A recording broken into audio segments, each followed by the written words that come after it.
that? Hey, Oh, Ginger, hi. how you Hi doing? there. Hi, Lori. You must be Hi. Aaron. Hey, Aaron. Hi. Nice to Hi, meet Aaron. you. Where are you? I wanted to tell Aaron about Schottky's. Well, first of all, I have like probably a dozen of them around the house. I'm wearing one now. Can you see it? Oh, yeah, Tachka. I've been wearing a Schottky for years, and you can get them on eBay, and they're kind of expensive. But if they're too pricey for you, send me your physical address, and I'll mail you one. Okay. Aw. Yeah, really. Hey there, Aaron. I finally see you. Hi. Hello. I have a whole bunch of them. What are they, kids? As Joe would say, a whole shitload. Do you know the New Yorker? I grew up in Brooklyn. I thought you said tchotchkes. No, not a tchotchke, a Schottky. Oh, okay. Yeah. Yeah. I've Mhm. found a company that I find very, very interesting. They're called Rugged Rosaries, Uh-huh. and they make rosaries, traditional rosaries, Anglican rosaries, scapulars, tchotchkes, and custom stuff out of paracord. Okay. They do custom beadworks. They have beautiful custom crosses. They have two really, really beautiful traditional Irish Celtic crosses that I've seen on their website, and they will do custom work for you. I haven't contacted them yet, but I've been thinking about contacting them to price it, and they also give military discount, and proceeds go to help the military. So Well, I'm going to make a full disclosure here. I'm very traditional about these things, and I want mine made of wool. Mhm. The real ones are wool, made by nuns or monks, and the way these knots are made, I don't know. Yeah. I have a very high IQ, but I cannot follow the diagrams. Mhm. I'm sorry. I don't know. The legend is that the Blessed Mother taught some monk how to do it, and she has not taught me how to do it. Yeah, And I think you need the Blessed Mother to teach you. I haven't been able to find a traditional one yet. That's the closest that I've found. And the knots. Get on eBay. They call them, Go on eBay. They call it a Celtic knot. Or No. They call them Trinity knots in the ones that I was looking at. But I No, haven't there found are any like traditional 16 or ones. 17 different passes on these knots. I mean, they're like close to 20 passes on these knots. I was a Girl Scout and I learned knots, but no, no, not these things. There's an Orthodox Honestly. monastery in Boston, Aaron, that I used to Oh, purchase yeah, from yeah. my store. And the sisters Exactly. there made them too. And when I get home from Florida, I'll check and see. I may still have some in our inventory, and I'll send you it if I do. Sure. I would Okay. love Yeah, that. yeah. I also have the long ones, the ones for the I've always wrist, got it. and the longer ones, Yeah. the prayer ropes that they make. Yeah, I got a big long one too, but I like this. I'm always doing this, Yes. Yeah. because I'm neurotic. I was hoping to get possibly both. I like to have one that I wear just in case, because in case I get stressed out or frustrated, it's a good way to calm myself. Mm-hmm. Not saying that happens a lot, but and then I like the longer Well, with ones me for it quiet at does. home meditation times. It's okay. It's all right. I'm very empathic. I'm an empath. So now I'm always very stressed because of all the stress in the country. I feel everything everybody feels around me. I don't know how to defend myself from it. So I'm always like on the verge of a stroke these days.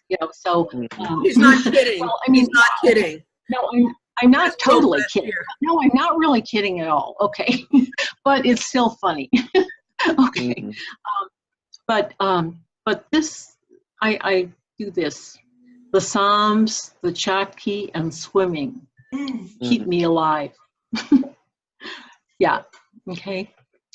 Yeah. I wish I could be. I wish I were more of a sociopath, but sadly. Ginger, Have you been in touch with Aaron regarding the Greek? No, I haven't talked to her about it yet. Okay, it's time. Okay. And by the way, just so you all know, I'm on an antibiotic for bronchitis, and I'm drinking a lot of fluids. So if I disappear, I'll be right back. I'm just running. Gotcha. That's fine. That's Yeah. okay. Yeah, that's good. Good. I guess I'll premise the Greek thing a little bit. I've told Kate this and kind of talked a little bit about it and kind of my interest with the group, and so I'll tell you both just so you understand where I'm coming from it. Okay. I felt a call to ministry since I was 16, and I was raised Assembly of God Pentecostal. Got tired of that at 16, became Nazarene, went to a Nazarene theology school where I completed a bachelor's in theology, ministry, and philosophy. Wow. And I did some seminary work at Iliff School of Theology in Denver. And then I went to the seminary in Kansas City for the Nazarene Church. However, I took issue with their stance towards LGBT couples, and I might have opened my mouth and kind of alienated myself a little bit. And so from there, you are my brother. I went to Oklahoma State University here in Stillwater, which is about an hour drive from where I live in Sand Springs, near Tulsa, Oklahoma. And I completed 30 hours in graduate philosophy courses there. I was working on my thesis, got divorced, everything fell through, and so now I'm a barber now. So I went to trade school. So I have like a lot of graduate hours, nothing to show for it, but it left a really strong impression on me from all of that, because I still feel a strong call to ministry. However, like now I'm much more I'm not so much in the Wesley Arminian side anymore, although most of my theological training's Wesleyan Arminian. I've fallen in love with the liturgical and the what I think is the real Catholic tradition that stems back to the early fathers of the Didache and like further on, and so I've wanted to get into a more apostolic, successive liturgical tradition. So I've been going to an Episcopal church for a while, but I'm too Catholic for the Episcopals, but I'm too liberal to be the Anglo-Catholic of the Episcopal church. So I just haven't found a fit, but I fell in love with Celtic studies through learning my own ancestry, doing the DNA work, finding out I had Celtic ancestry, and just reading J. Philip Newell in particular. I've read a few of his books, and so it's re-inspired me and re-energized me to really pursue my calling, especially after my father died. My dad died from a very aggressive prostate cancer. They gave him 9 months. They gave him 9 months. He lasted 6. 2 days after he died, and I don't remember if I shared this story with Kate. I don't share this story often, but it led me to go, it's like, yeah, I'm doing the barbering, I'm enjoying the barbering, but ministry is where God has called me. And like, it reaffirmed that. I had a dream where I was sitting in a large wooden chapel. I mean, it was huge, and everything was wood. It was lined with just like carpets on the floor. And seating, it wasn't like, pews. It was like bucket seating, almost like the wooden folded chairs that are attached to each other into the ground. And I was sitting there, and there were 2 priests standing on a platform, one in a green chasuble and one in a red chasuble. And they were calling people forth to do the Eucharist, which from what I could see, I was the only person in there. And all I remember thinking was, that it was so bright. There was so much light inside the church. Like, it was just really, really bright. And I couldn't see any other, like, signs of what kind of church it was, except in my head, I knew it was Catholic. And I just kept thinking to myself, I can't take communion. I'm not Catholic. They won't let me take communion. Why am I going up there? I'm not Catholic. And I kept repeating that self in my head the whole time, but I was walking, like, just towards the front. And so I kneel down, I put out my hands out, and I lower my head. And when I look up to take the host, it was my dad. Wow. And he had the wafer, you know, and he put it on his lips, and he leaned down to me. And then I woke up. But, Wow. you know, that was just 2 days after he died. My dad's not Catholic.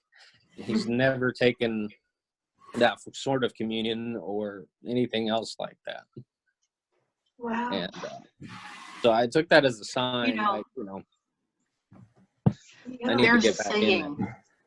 The Orthodox, well, the enlightened Orthodox have this saying: we know where the church is, but we don't know where it isn't. Oh. Huh. Yeah, and that's the assumption I operate on all the time. You know, and my friend, my trans friend is a disciple of Christ, Mhm. and they believe that Christ comes to you if you want him. You know, I mean, that's what they believe, you know, and I kind of like that idea, you know, so I don't think you have to worry about being formally a Catholic, actually. I really don't. We We need to were remember talking about this.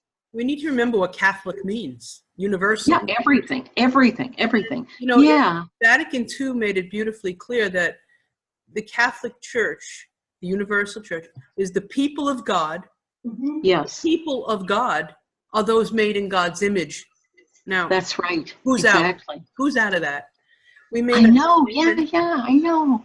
You know, remember when they changed the translation of the Roman Catholic Mass to the horrible thing it is now? People were saying, "Oh, well, you know, we shouldn't say for all.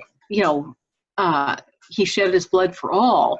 That isn't good theology." And I would always say, "Well, for whom did Jesus not die?" Yeah, let's clarify that. And they could not answer. You know, Yeah. I mean, I think the translation is heretical, the one they have now. And you know, Greek. I mean, it's Yeah.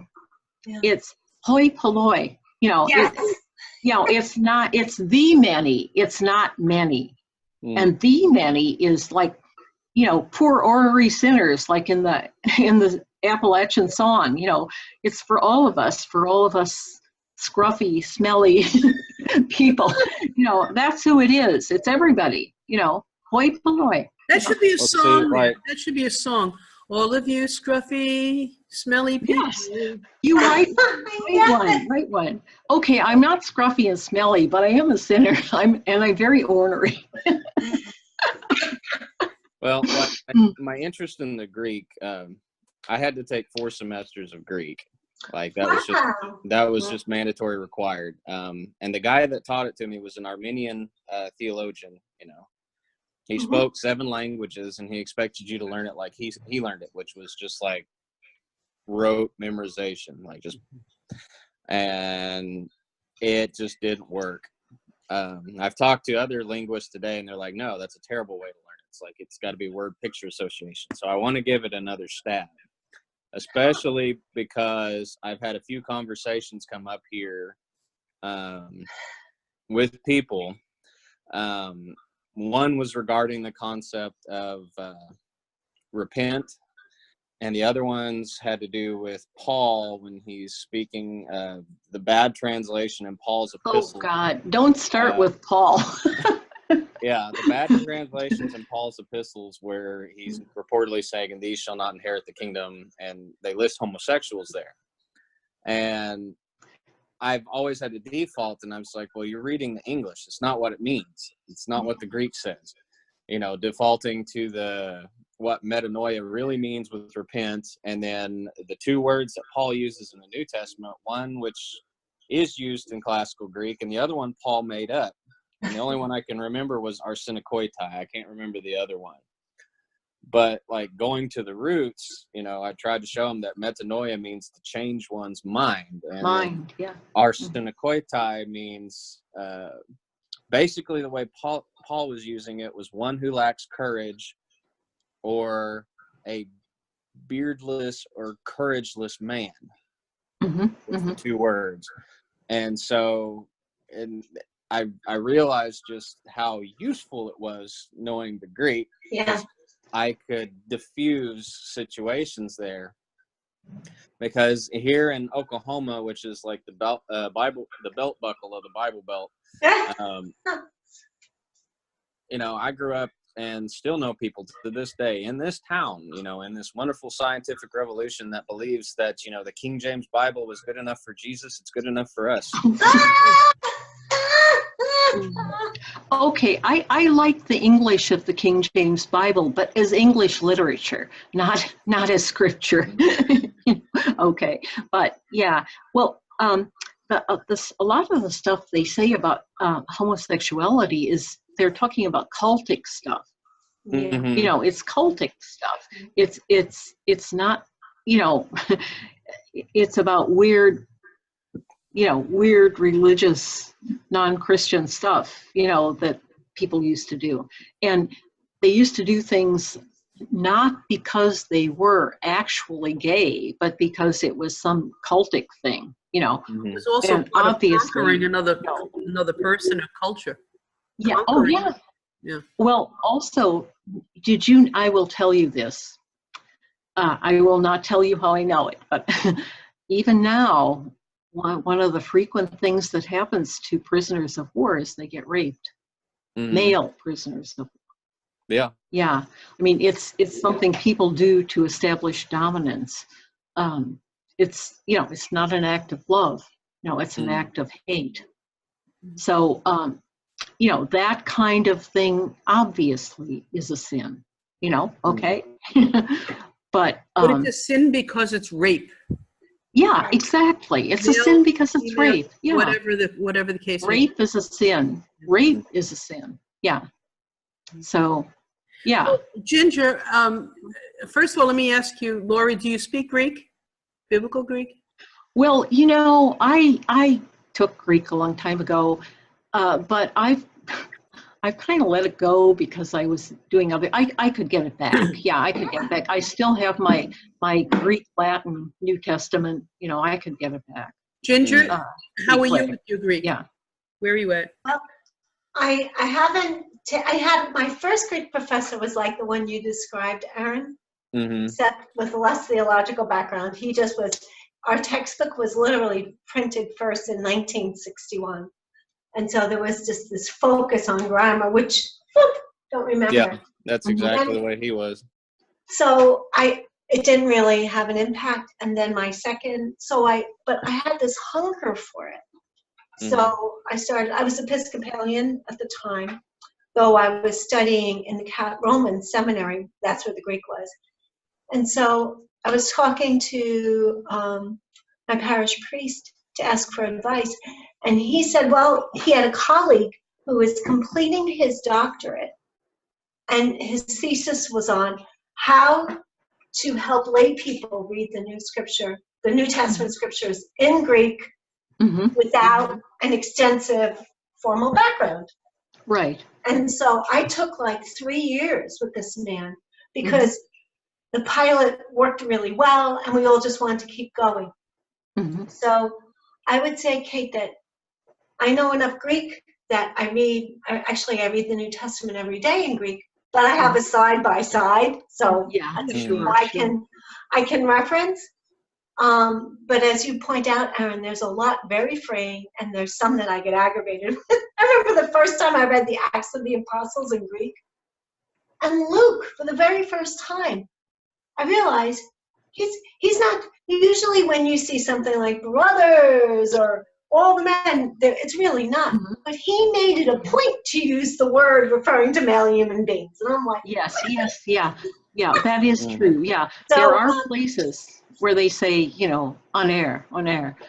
Yes. You know, yeah, but So I would say that I know enough Greek to know where to look for help, and I'll read it every day. And one of my goals for the end of last year and ongoing this year is just to get into the habit of studying, like even just 10 minutes of grammar a day. Well, Sure. That- there's I actually had Attic Greek at one time, but that is gone and lost forever. that is not going to come back. I'm a gentleman. I have forgotten Greek. yeah. See, How do you feel about us doing this together? Doing what? Oh, studying Greek. I'm going to recommend this. No, Oh, not being Greek. Oh, Not okay. being Greek. Studying it together. That's what I mean. I said studying Greek. Let me recommend this. Start with the Gospel of John. Yes, I have, well, everyone here, That was our 4th semester, was the book of Yeah, John. that is the way to start. that's it is. how, John- yeah. That's the easiest thing, and it's also very profound and moving. So I think it's it's good. It keeps you motivated, and it's not super miserable. Well, there's a Bible I'm getting ready to purchase because, and it's one we weren't allowed to have in school, but I'm not in school anymore, so I can have it now. You're a big boy now. Listen to me. If somebody tells you you can't read something, you need to tell them to go and commit an unnatural act upon themselves. Well, they didn't want us to have this one because it was cheating. There is okay. All right. Okay. There's a personal sized Greek New Testament. It's an interlinear Bible. Yeah. Okay. It has the Greek, and the Greek is double spaced. In between the spaces is the literal words and endings, along with the Strong's concordance numbers. And then in the margins, they have the NRSV. Okay. Oh, the NRSV, because the one that I had, someone gave me one as a gift years ago. I wound up, I don't know where it is. I gave it away somewhere, but it was interlinear with the King James. And so even with my limited Greek, I could see that they were kind of twisting things to try to justify. Yeah, right. And that's an issue I have with the King James. It's beautiful poetically, but theologically it's kind of troublesome. And I also have that same problem with the NIV. I mentioned that in passing to Kate the other day, but I have an issue with the NIV because they intentionally changed some of the words to fit a theological purpose rather than render the true teaching. Like that's why they came out with the TNIV, because they were supposedly supposed to fix that. Yeah. Well, I remember the I one. usually use the new. The what do you call it? I can't think of the name. The new revised Standard version. English. Yeah, that's the one I like. That's the most linguistically correct at this point. Which one? The new revised new American? no, not American. New RSV. NRS. The New Revised Standard. Yeah, New Revised Standard, and that's the one I generally use. My personal Bible is that, and it's got great footnotes, and at this point, it's the most linguistically sophisticated, and that means a lot to me. That's the one that my church history professor favored. He's also the one, and he's the one, like, if you guys do want to pick up Greek, he's the one that basically kind of set me straight. He's the one professor I'm still friends with. He's a church historian. He's PhD he got from Louvain in Belgium, and his PhD was on John Wesley. And so he's a Wesley historian. He knows 6 languages, and I asked him, well, how did you pick them up? Because you're white. And it's like, you didn't grow up in the Middle East or overseas speaking 3 or 4 languages. How did you pick up like 6? And he said, oh, it's easy. You do word-picture association. He said your brain retains it better. And so anytime you're trying to learn a new word or new case or anything like that, you have to literally put an image with it, and your brain just exactly. That's right. Yeah. And so, Especially, I can remember a lot of them because of that. Well, especially if it's a language that's not related to your own, or, a language that's like Latin or anything. Um, you have to like associate a smell or a taste with it or something. Mhm. That's the way to learn vocabulary in a When really we foreign. learned English in the high chair. Yeah, exactly. That's right. Exactly.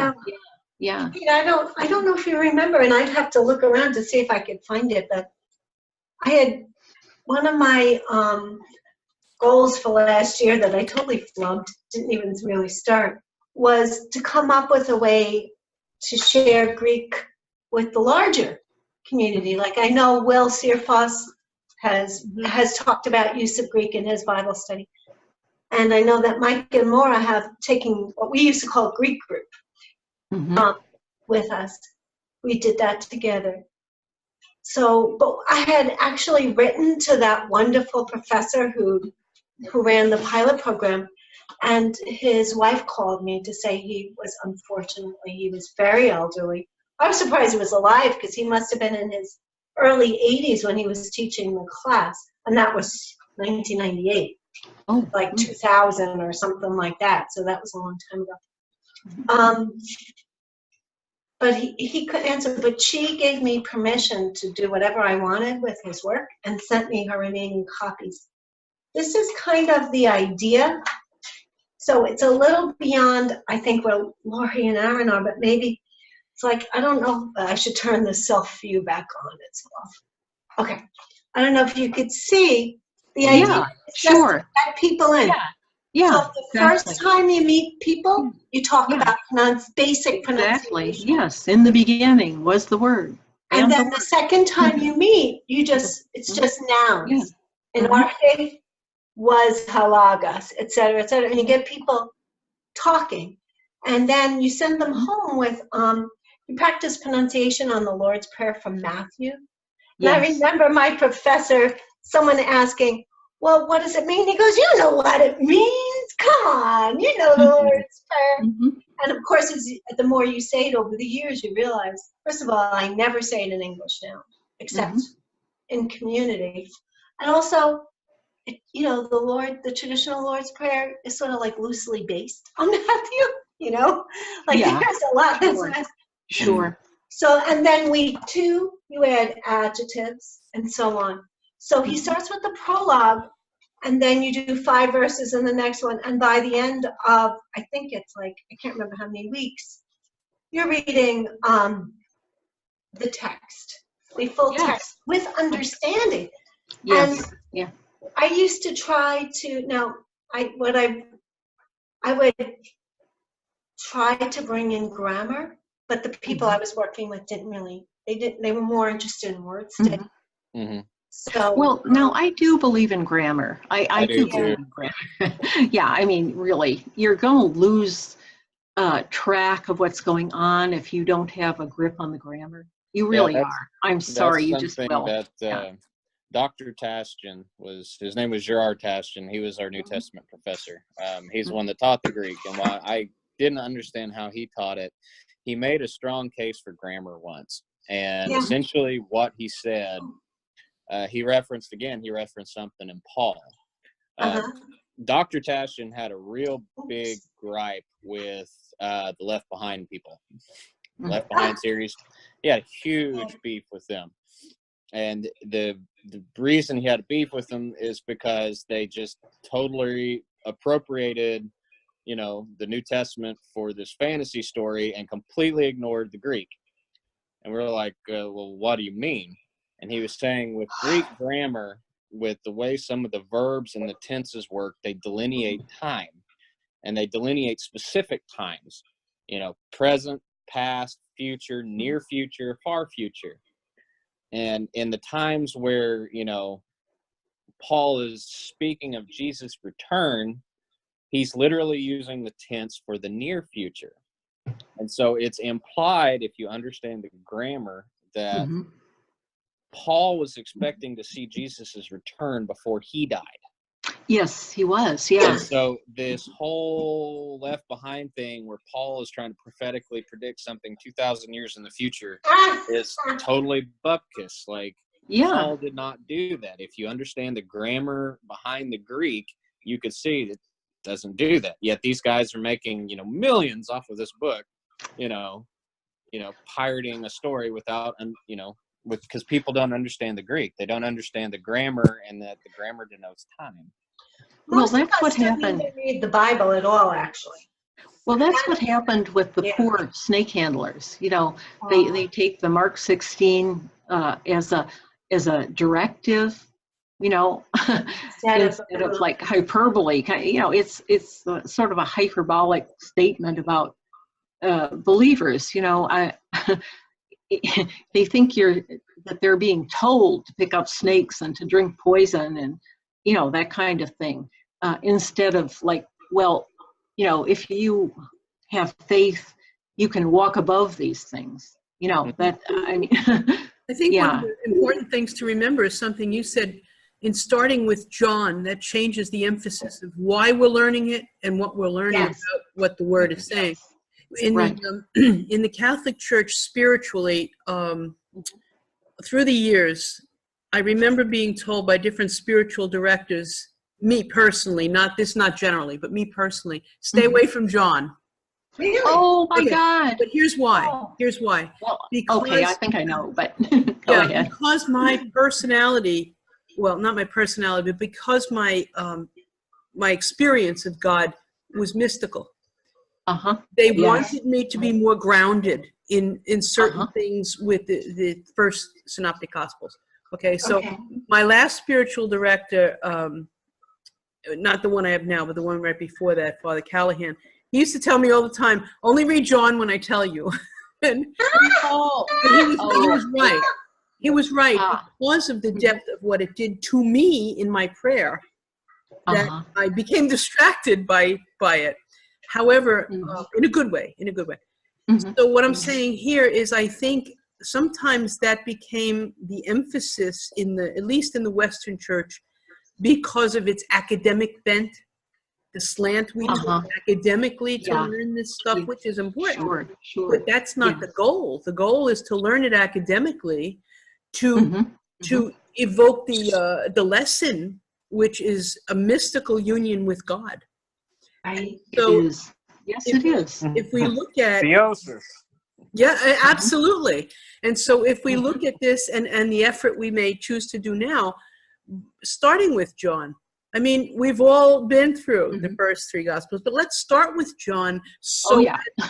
Oh, with yes. the others. From a Greek perspective, definitely. Yeah. Well, that's the purpose of our being, is to stand before God and praise Him. And, I mean, that's what we're for, really, let us who mystically represent the cherubim, that's what we're for, Well, really. how about we think about this and plan to do something regularly with the Greek Okay. to enhance the Well, biblical studies. I I don't want to put it aside, put it in a more immediacy than the Celtic track as we Okay. start together. Okay. Okay, Sure. but a dual track to start. Okay. Does that sound Sure. good? Yeah, Well, and sure. I had a proposal or a thought, a way we can incorporate that with the rest of the group. And like, I need to get the resources to do it, but there was something that Dr. Tashin used to do that I absolutely loved that really helped the Greek stick home. It wasn't a true kind of Lectio Divina thing, but it was kind of inspired by Lectio Divina, where he would take the Greek Bible and he would read just a brief section from it, and he would pull a word, one Greek word, and he would basically just do a small, short devotional on that Greek word. And sometime it could be on the time. It could be, near future, far future, and how that time affects us. It could be on, if you have a cap on the middle of the word, it makes it perfect tense. You include have with it, and it's like, having, what does it mean to have something? And it's like, and he would flesh out that one word, and then he would always end it with, to those who have ears, let them hear. And then he would say prayer. Beautiful. Wow. And I always used to think that was a really beautiful practice. He would do that every morning at class. Now, I didn't think it was beautiful at the time because this was like 7 o'clock in the morning or Yeah. 8 o'clock, whenever the early morning class was. And it's like, I'm sucking down coffee in my pajamas. My hair is even worse than it is now. Like, it was rough. But, you know, reflecting back on it, I was just like, you know, that's really beautiful. And it's like, so, you know, that was something I was thinking, if you guys are interested as well, you know, it might be an interesting way to incorporate more of the Greek practice and its meaning and impact. Because, Yeah. you know, I'm really wanting to get it down. Like, I'm wanting to tackle through the Celtic studies too, like Kate says. And like, I've got one of the big Celtic anthologies on its way, as well as the Holy Companions or whatever. Yeah. That one's coming. And then I've got a book on the history of the Jesus Prayer coming. They're all supposed to be here Wednesday, so I'm going to be tearing into those. But like, I really want to get the Greek down because I really want to tackle the New Testament again. Mhm. But I also want to get into the Septuagint. Like, Oh, that's wonderful. It's so much fun. Sure. yeah, You know, of course, that's the scripture that the New Testament writers quote. mhm. So, yeah. Well, Mhm. and that's why I read this fascinating article, and I don't remember the dude that read it, but he's really hitting the Bible scholars hard, saying you're doing a disservice, you know, always pushing back to the Hebrew and the Aramaic, because the early church fathers would have used the Septuagint. Right. They would Yeah, have they spoken were the Greek Greek. That speaking. would have been, Yeah. and so you're Yeah. ignoring what the early church was doing. It's like they may not have understood the Jewish scriptures because Right. it was a foreign language to them. This is the text that they use. So if you want to understand the thought of the early church fathers, use the Septuagint. And I was Right. like, Oh, well, that's but interesting. Jesus spoke a Semitic language, though. Right. He did. Right. Yeah. Right. Yeah, So, there's you know, definitely. he would have read the Hebrew scriptures. So I don't like to totally ditch that either, because I like to see things the way Jesus did too. Right. But I mean, I don't read Hebrew, sadly, but I got a translation of the Psalms by a Hebrew scholar, and a commentary on it by a Jewish scholar. So I like that because I think that might be close to what Jesus might have understood with the Psalms. Maybe. I don't know. Yeah, You know, there's who knows? sort of that mix. Like I lean toward the Septuagint, I guess, because I already have enough. Yeah. Greek. Oh, no, I mean, no, really. I think for the Yeah. church, that's the one. But, Mhm. you know, also, I don't think we should totally disregard the, you know, the Masoretic scriptures. But anyway. well, no. See, for Uh, me, they're all just a different perspective. Like, Yes, exactly. I think of them like different windows. And so you have the Hebrew window, you have the Aramaic, you have the Latin. Each one's going to offer different theological implications and linguistic implications, because they're going to approach things differently. Like whether you see Virgin Mary as, you know, one who has never sexually known a man, or if you see virgin as a young woman that is innocent and pure, like Yeah. that can change a lot depending on your linguistic approach, and both have vastly different theological implications. But here you have this Septuagint Greek text, which is often quoted, Yeah. and yet Mhm. it's completely ignored. And Yes. it's Part like, of what wow. I love about it is that because I reach for the Septuagint, not every day the way I reach for the Greek New Testament, but I love it because the rabbis who translated from the Hebrew to the Greek were deeply concerned about communicating effectively. So you get a little bit of a window into their minds at that time. They knew they were writing, I guess, for pagan culture, not Yes. among their own. Mhm. So like we talked briefly at the Kaylee about how do you translate the Hebrew word lieb into Greek? And they did not use the Greek word for heart, because they were like, no, the pagans are too sentimental about that. Or Yeah. it's too limited. Right. So they right. translated it to dianoia and Ptolemeus and psyche.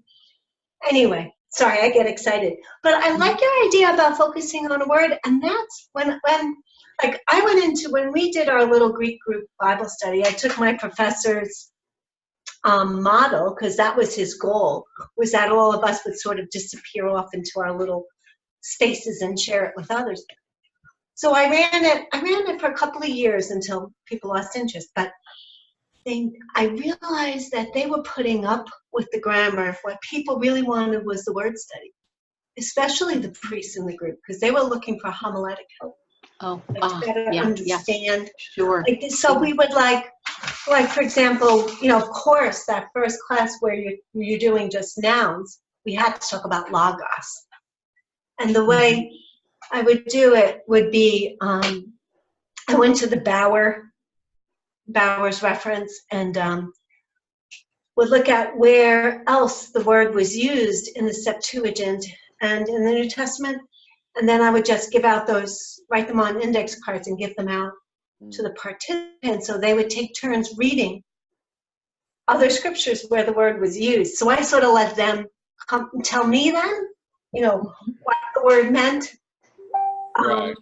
So it kind of worked well. But that's Yeah. for people it was totally new to them. But it turns out they were kind of putting up, like sometimes you had to.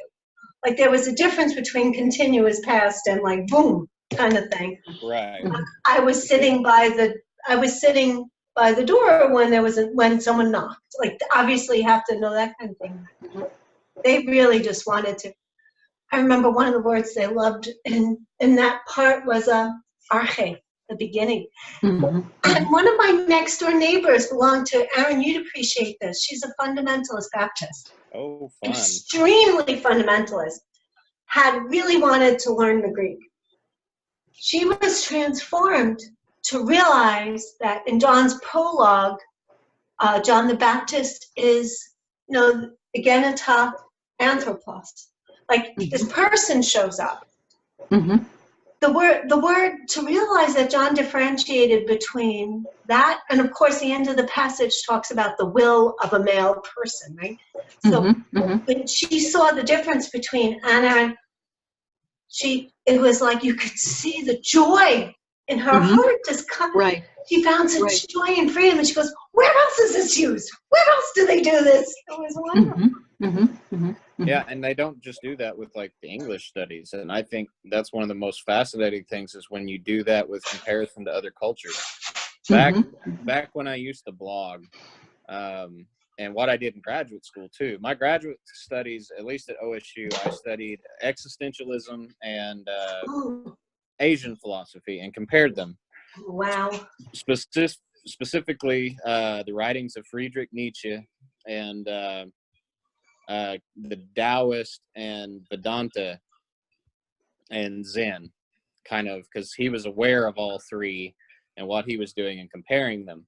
And I would blog about that occasionally, and I've considered taking up a blog again, like really strongly here recently. But one of the things that I found that was fascinating was in Chinese, when they were trying to communicate the concept of logos, because logos was so important. One of the major key words and theological ideas in the New Testament.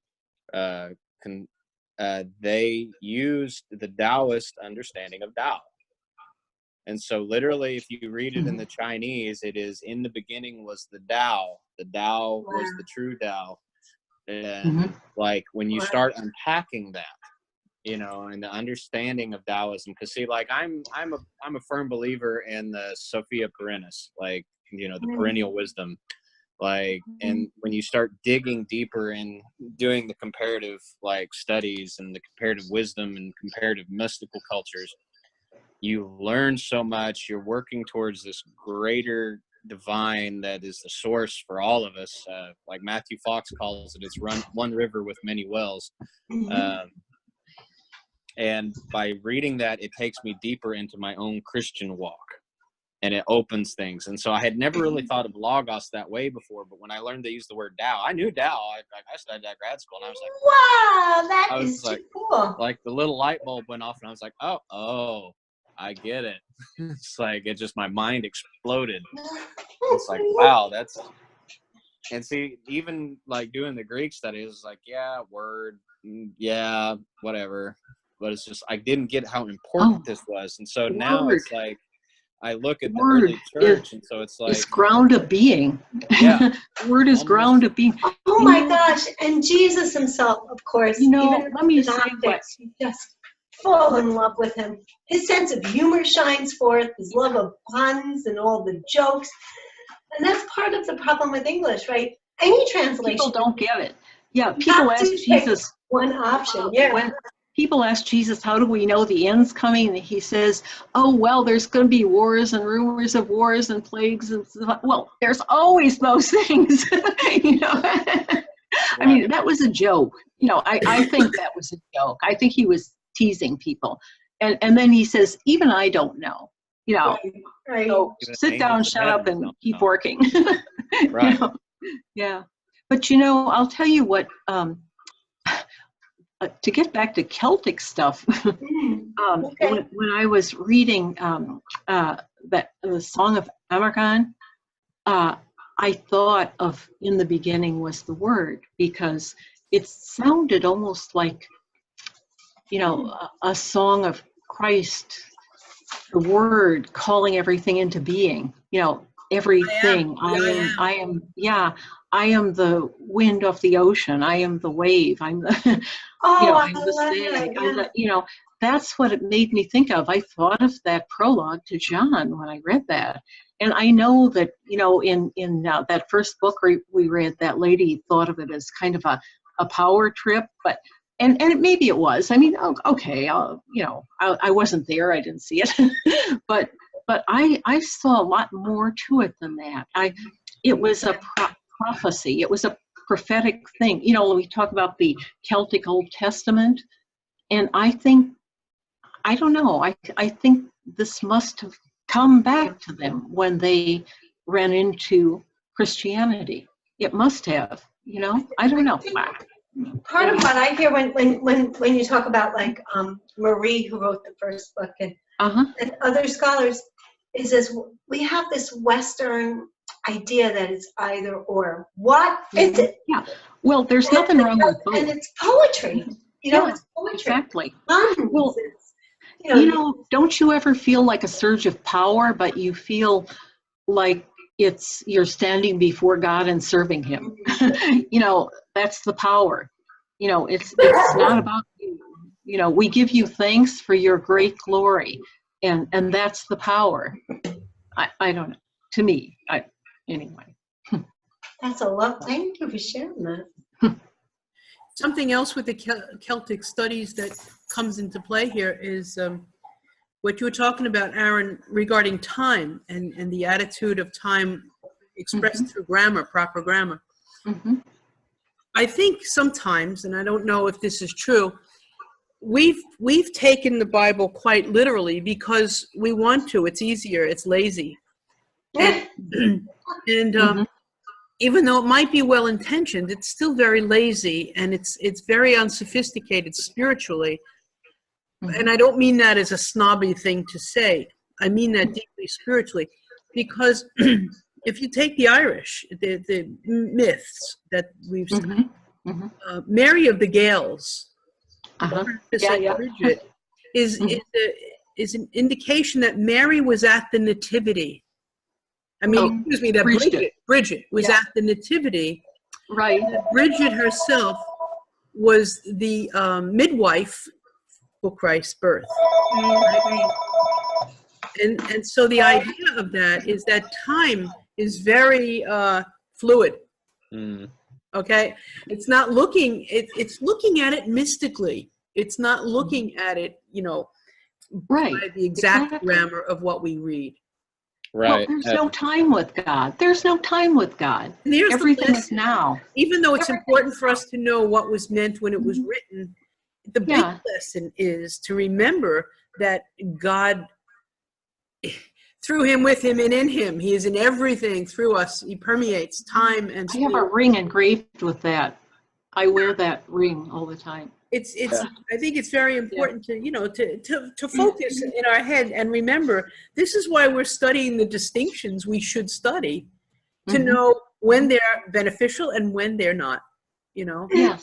I bumped heads really bad.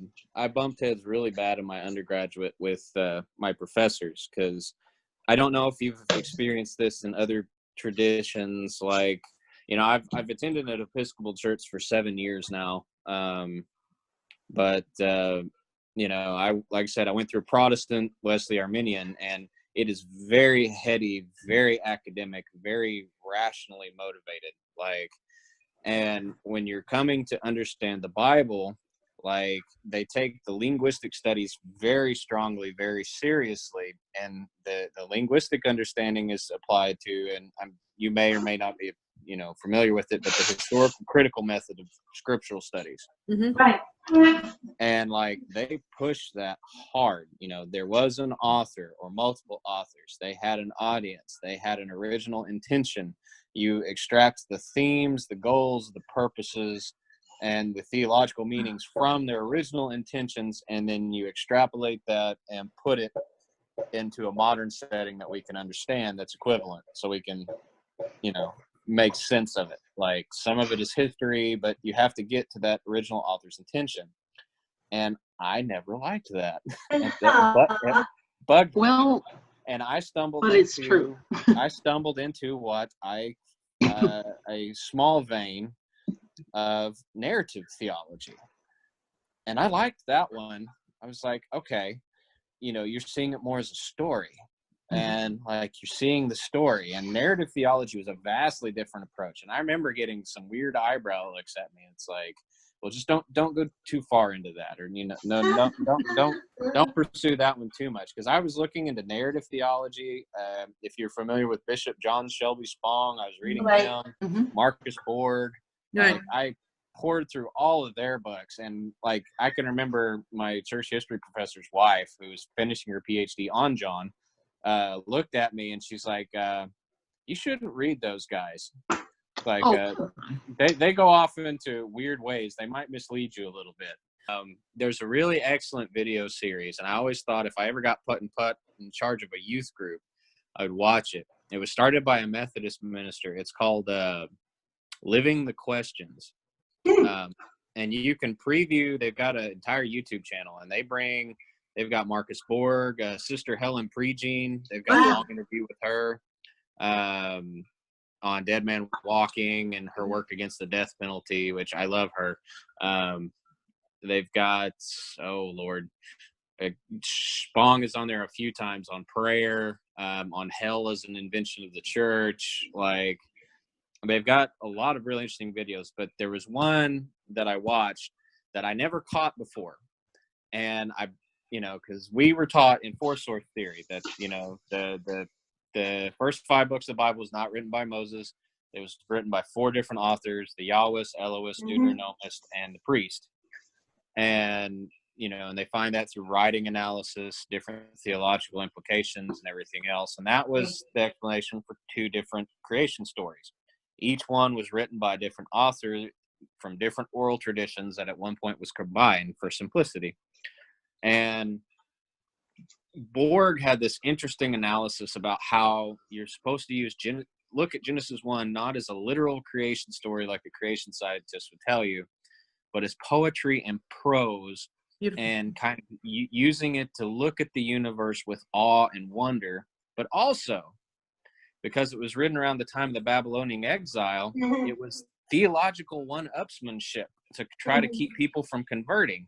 And his explanation was, if you look, he starts out with "Let there be light." And then you go down a few days, and then there's God created the sun, moon, and stars. Well, we know that light comes from sun and stars.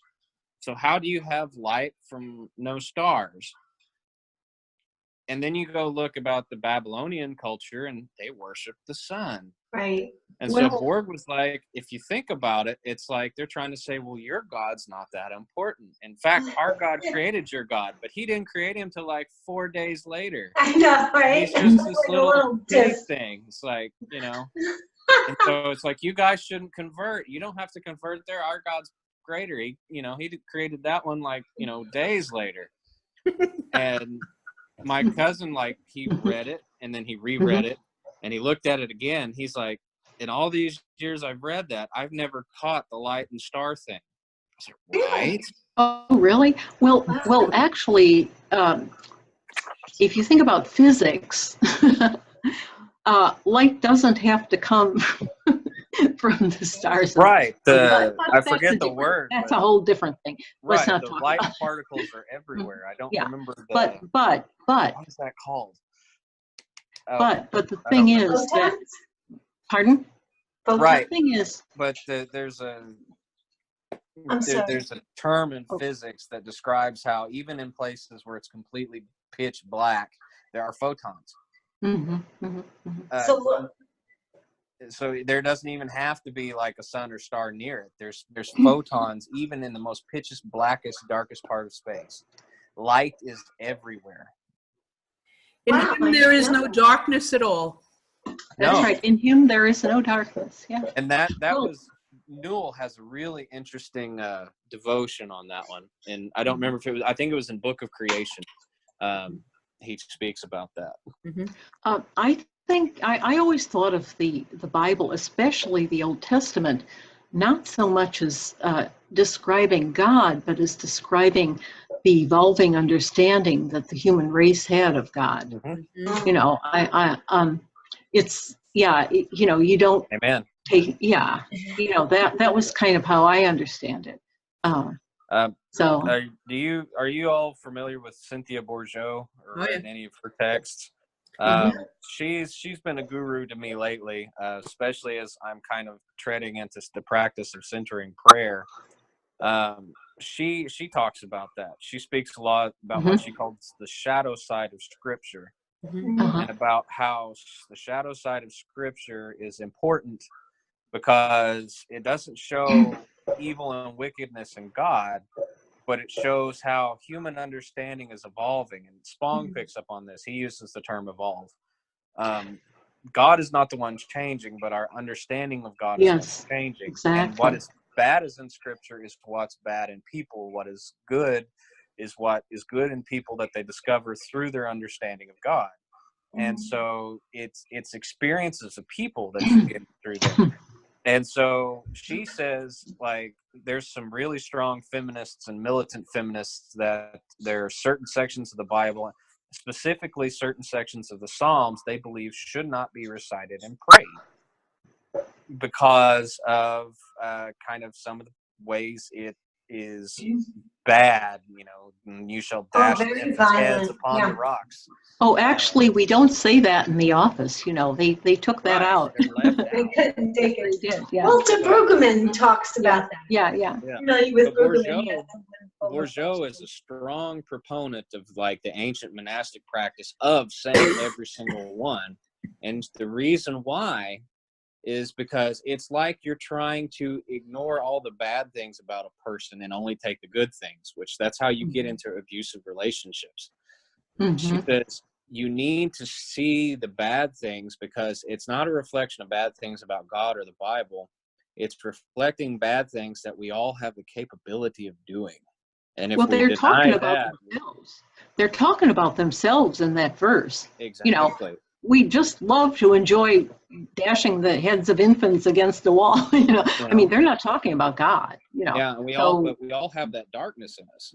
That We do. potential. Yes, we do. And That's so part she of the likes it. That's part of our pastoral insert into the Celtic track is Yes. William Johnson's books on the shadow Yes. and inner work. Exactly.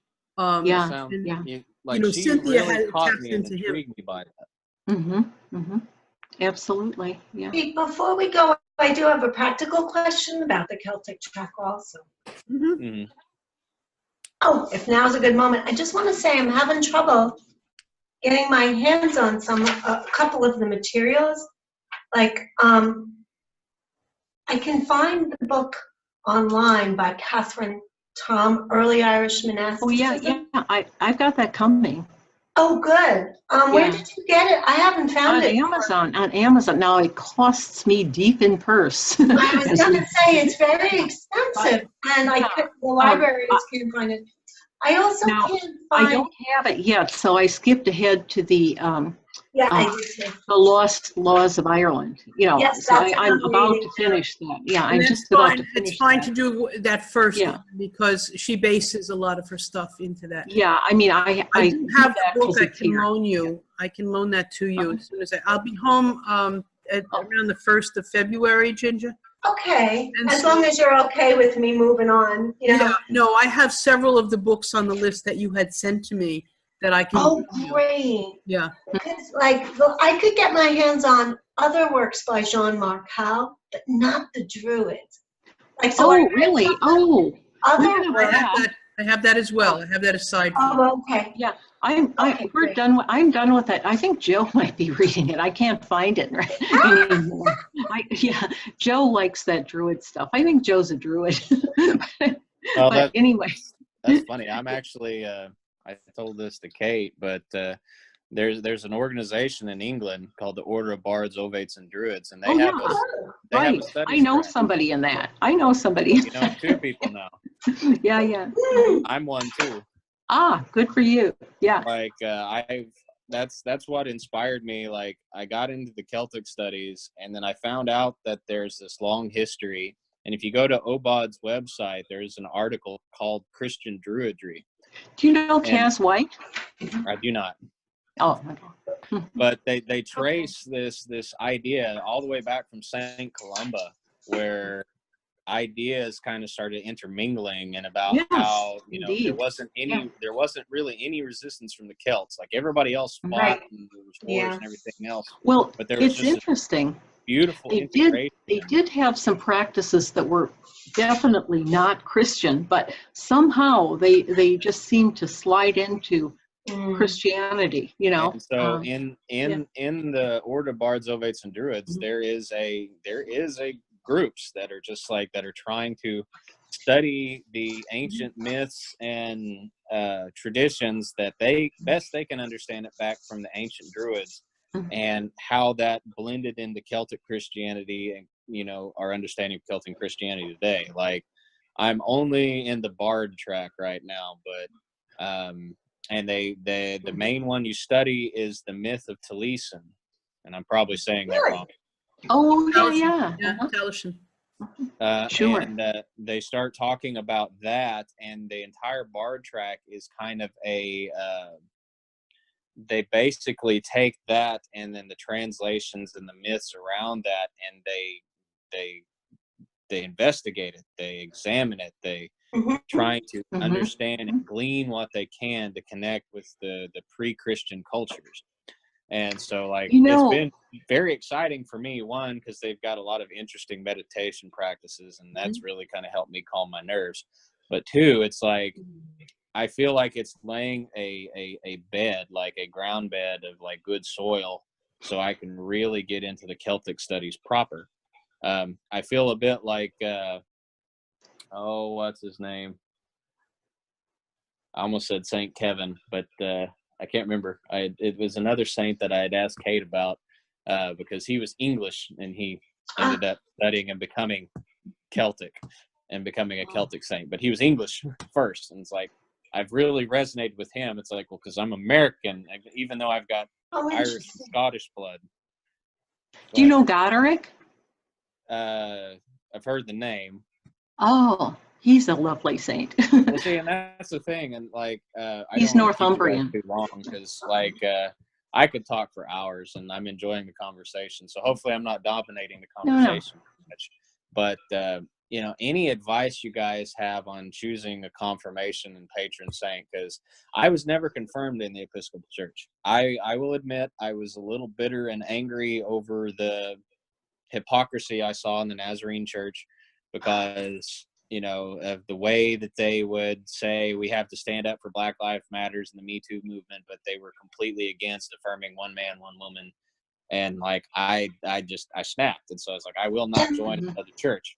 And I stuck by that for 7 years, but it's just like recently, like with the passing of my father, the dream, I've been kind of just feeling this strong nudge and tug and pull into this Celtic wisdom, this indigenous wisdom, this worldly, spiritual wisdom. And it's just Mhm. like, okay, I get it. I hear you, God. It's like, okay, stop beating me up. I get it. And so it's like, I really want to do it proper. And so I know nothing about like confirmation saints or anything like, because the Episcopal Church doesn't do it. The Anglo-Catholics do it, but there's like one Anglo-Catholic parish in all of Oklahoma, or maybe two. And like I said, I'm too liberal for them. They and so it's Cool like liturgy, though. cool liturgy, yeah, for sure. But and so But I don't know anything about how to approach choosing like a confirmation saint. Like Kate spoke to me a little bit about St. Patrick to her, and I just like in my heart I was like, man, that's beautiful. I want that. And so like any advice you guys have, I would love to know. Like I'm getting the book you recommended. It's supposed to be here Wednesday. yeah, that's a nice companion to that book, The Celtic Heritage, which is like, I don't know, about the second or third book we're supposed to be reading. It Right. kind of is a nice companion to that because it's devotional. You know, the Celtic Heritage is scholarly, but this is more devotional and kind of personal. And Yeah. I kind of like it in companion with that. Okay. But I don't anyway. know if I saw that book. I might have to go hunt for it. What book is that? The Celtic Heritage, God, I forget. Oh, who wrote that? It's somebody that wrote a lot of other stuff too. Damn. Kate, who wrote that? Palmer Coleman? Celtic Heritage. Beresford Ellis. Peter Beresford Yeah, Ellis. okay. All right. Yeah. Anyway, yeah, it's, got all the Celtic countries and the history of the church in them and the what saints- happened. Saints associated with the location. Yeah. I Yeah, might right. order that one next because, like, I thought about it. I know the Bishop of Oklahoma is coming in February to do like confirmations, but the more I've kind of meditated on it, it's like I just don't feel drawn to that tradition. Get confirmed at the Cayley. Have Kate confirm you. Well, that's what I was thinking. I was going to ask Yeah. Kate if she would be willing to do it. Of course. Yeah. And I would just need to know when and where, so I can budget for it because, Yeah, we need to start pulling that committee together. Because, I'm being a barber, like I make good, but, it's just, I have to plan ahead. I got you. I have a suggestion. You may be interested in this, Aaron, this book, Celtic Cosmology in the Other World. Yes. Oh, that sounds good. Yeah. Okay, let me write it down. I've been taking notes, so you probably can't see me write. Yeah. So I do that Me as well. too. But this is the name of it. Cosmology in the Other World. Cool. I want to say I've seen that one recommended on the OBOD website too. Mm-hmm.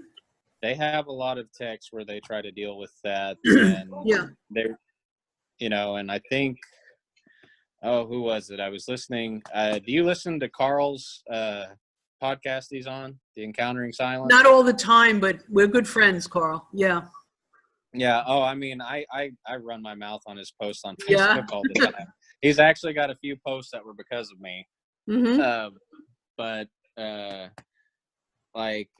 want to say he interviewed. They had one guy on there that was he was from Ireland, and he spoke. He's the one that I found out, but St. Cuthbert. That's who I was trying to think of. Okay. Oh. St. Cuthbert, because Cuthbert was he was English, but converted, and so like I identify a little bit like that. I'm converting, but Converted like Bishop Joe converted. yeah, and unwillingly, but yeah, he mentioned something about like he referenced John O'Donohue. He talks a lot about the thin places, and I think they talk about a little bit understanding of like the otherness and ties to the land, and then so does OBOD. They talk a lot about the other world, understanding cosmology and the ties to the land. And then I think there was a really good interview with Krista Tippett on the On Being podcast. Oh which I my also like. gosh. Yeah, I just heard that for the first time a couple months ago. She interviewed John Just O'Donohue. gorgeous. A Yeah. couple months before he died. Yeah. Yeah. And if they have an unedited one too, and he speaks a little bit about that too. And it's like, so that's been a very interesting topic to me, especially after my dad died. Like, I'll just put this. the link on the formation page, Lori. Yeah, Yeah. please do that. Any of these links that you think will help us all, do that. Put it on the page. So he really spoke to you after your dad passed, Aaron? Do what?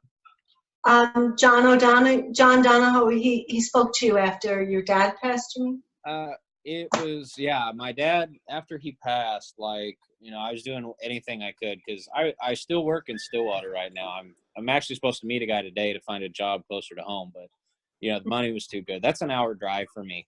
And when I'm in my vehicle, like, my mind wanders. And a lot of times it can wander to some very dark places.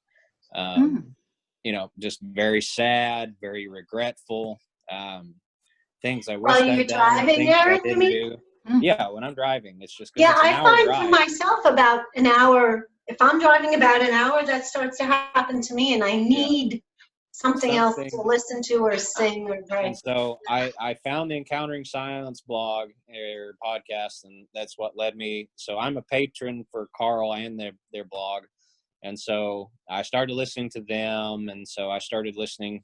I mean, I knew who Richard Rohr was, but I never really, read much by him. But I listened to his interview there, and then they referenced some people. And then I found some of these people on Krista Tippett. And so I started listening to that one. And there was a few times that, because there were times that I was just like, I'm done with the church. I hate how this is going, and I hate all this other stuff. Like, I felt very alienated. And I thought, I'm just going to be a pagan. And that was one of my reasonings behind, contacting Obad. So it started out, I was just going to be a pagan. And after that, it came like, well, this can help me be a better Christian. But that was because I had two experiences that really kind of reaffirmed my faith. One was listening to the interview with O'Donohue. Just the faith in the way he spoke about it, I was like, wow, I've never experienced that. My 30 plus years of life, it's like I've never been in a church and felt that. And that was a major draw to the Celtic side. And I'm like, not only am I feel like I'm coming home, this beautiful thing, it's like a homecoming, a home calling. And then, what was his name? I can't remember his name, but it was an interview they did on the Encountering Silence podcast. He was a gentleman that was friends with Thomas Merton, Thich Nhat Hanh, and he worked with Dorothy Day. Wow. Robert Lax? Oh, no. No, Jim something. Oh, crap, I can't remember. Anyway, he was speaking with about a common friend that he and Merton and Thich Nhat Hanh had. It was another priest. That's it. Berrigan, Father Berrigan. Yeah. He was speaking about an experience Daniel with Father Berrigan. Yeah, he was speaking about an experience with Father Berrigan. And this is what led me ultimately to say, I need to find a true apostolic church that really deeply values the Eucharist. Because I realized in this interview, basically the short of it, like, I was listening to this in my truck and I started bawling. Like, it wasn't just a little sniffle, wasn't a little cry. I was ugly crying. Like, it was bad. He said he was with Father Daniel Berrigan, and they had been taking communion together. Just the two of them. They were meeting. They would have like a lunch. They would talk.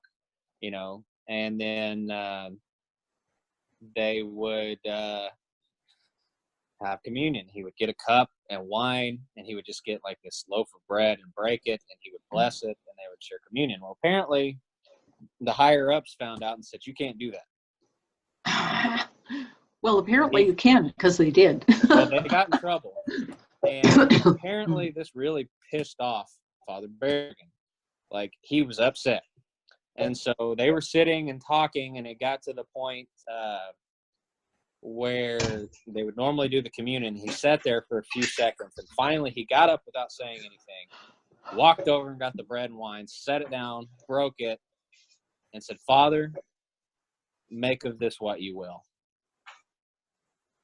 And like right after he said that, you know, he started tearing up, I started tearing up, and I started crying, and I felt like what, you know, Wesley called that strange warming of the heart.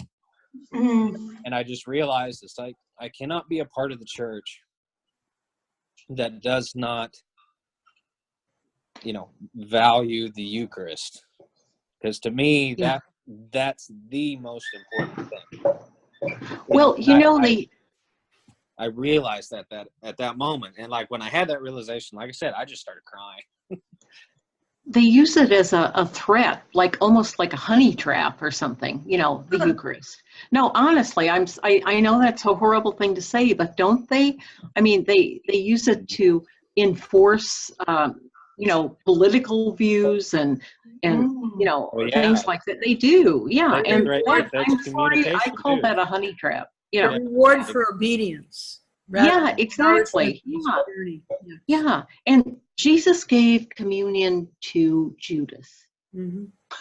Right? I mean, you know, so I mean, the fact that they gave it to Peter, and look what happened. Oh, Peter, yeah, I gave it to Peter. I mean, well, all those guys, they were all a bunch. Look at them. You know, so who is worthy to receive? Who is worthy? I don't know a soul. The greatest saint that ever lived. You know, I'm going to tell you a little short story on that one, lesson in my life.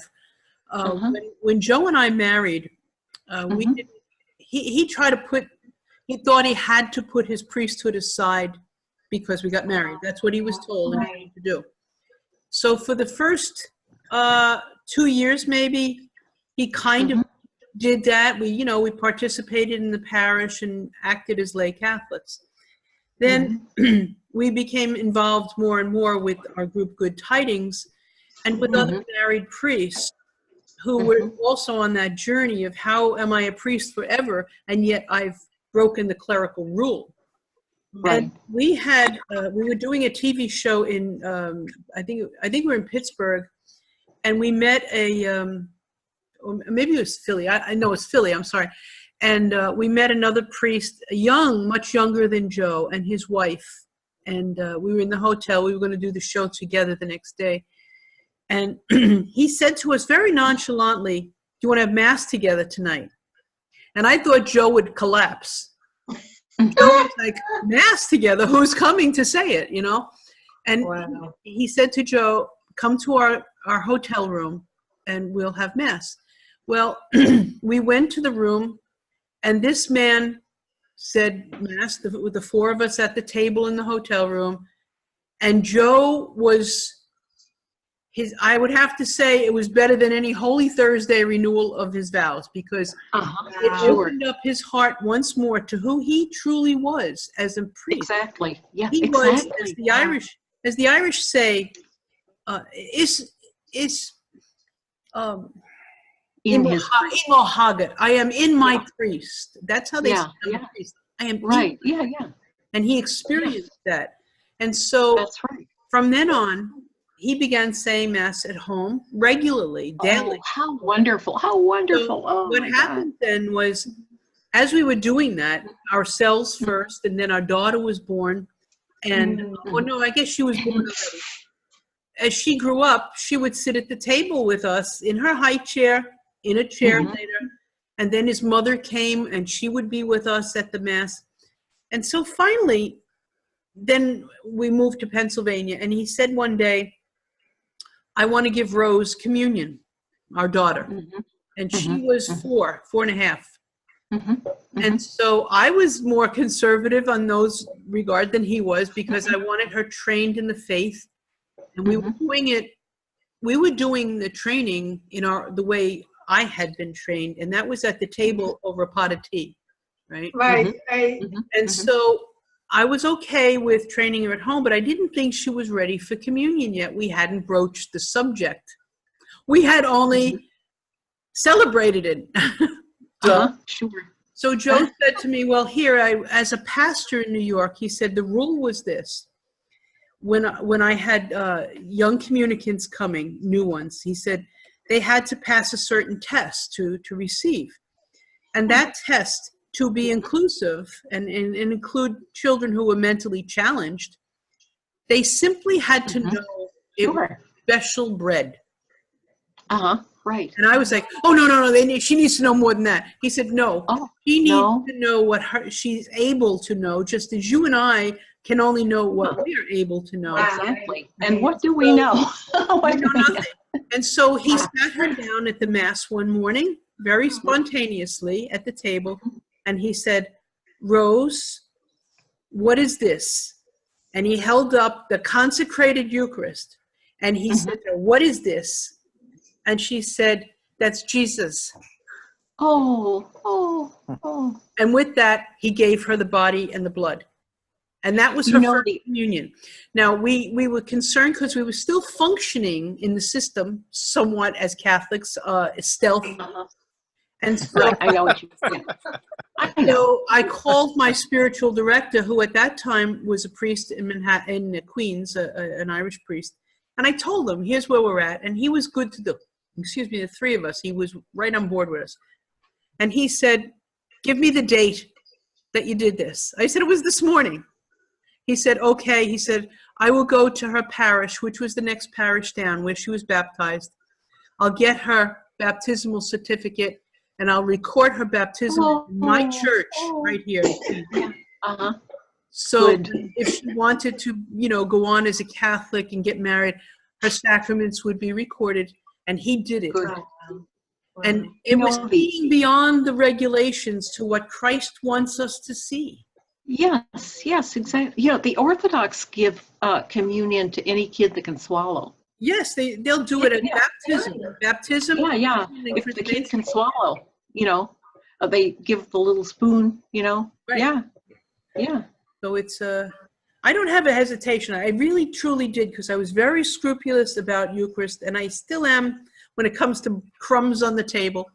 But we have to be bigger than this. What is it about? What is it for? It's meant to feed us. Exactly. Yeah, I am somewhat scrupulous too.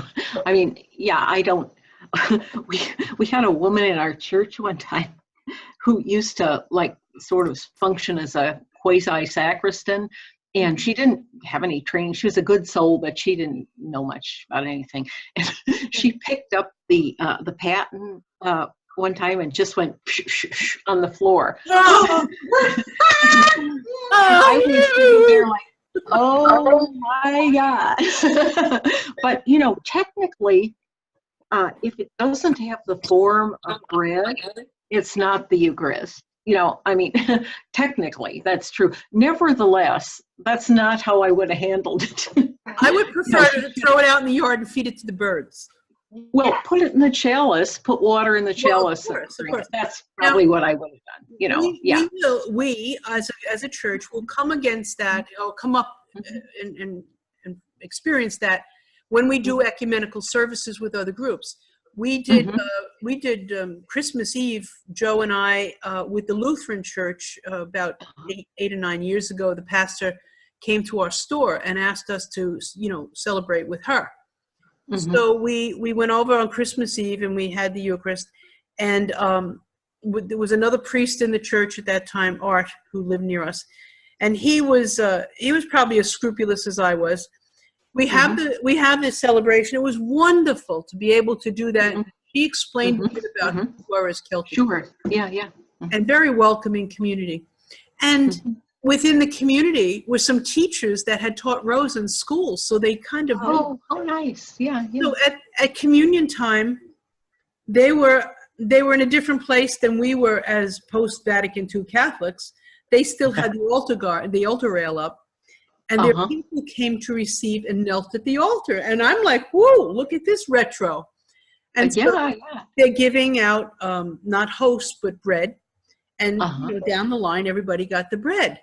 And then everybody went back and we finished the Eucharist. And I'm fixated on the crumbs on the floor in the rug all the way down the line. And I'm like, okay, I'm going to get that before the vacuum comes out. But then I go into the sacristy, and I find the sacristan taking the chalice and pouring it back into the bottle.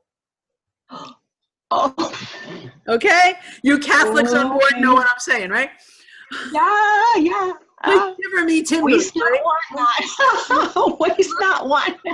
She looked at my face. And Well, first of all, that's not a good way to treat wine. You should not do that with well, wine. that's a good idea. I mean, But she no, looked at my but- face and saw the horror. And I said to her, "Can I bring that bottle home?" I was going to drink the whole thing. Aw. But we have to Oh. be able to respect Yeah, I know. differences I in know. theology, whether we agree or not. We have to. The Lutherans don't believe in the static presence. Right. They just, They explain yeah. So, yeah. Now, But- I run into, I have a pastoral question, Lori, what? about like the Lutherans. You're right, they have a different understanding, but yet they're baptized into the one Yeah. body. They are. Yeah. I'm the pastor of our little community, but I'm not ordained priest, and we have priests, and there's been a little disagreement. I'm uncomfortable sharing Eucharist with those who are not baptized. Why? Yeah. What harm does it do? Well, I guess that's the bottom line. That's when I talked Yeah. when I talked about it afterwards with the priests, they were like, "Well, what harm does it do?" I guess I guess that's my little RC. Maybe No. that's my little. I can understand. I can understand your hesitation, but I think the thing I always ask myself when something like that comes up is, what would it hurt? What Well- harm does it do?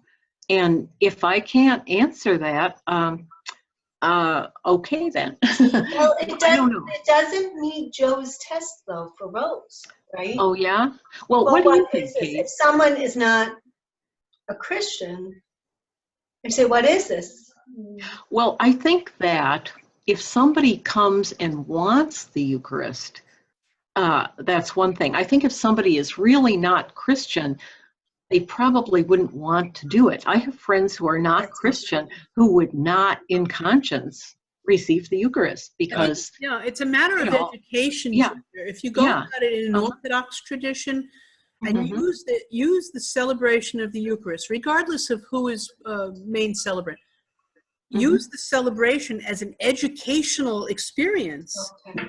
And Mhm. explain within that, it's especially in a small group setting where you have non-Christians and you have the opportunity, because it's so small group, you can, Mhm.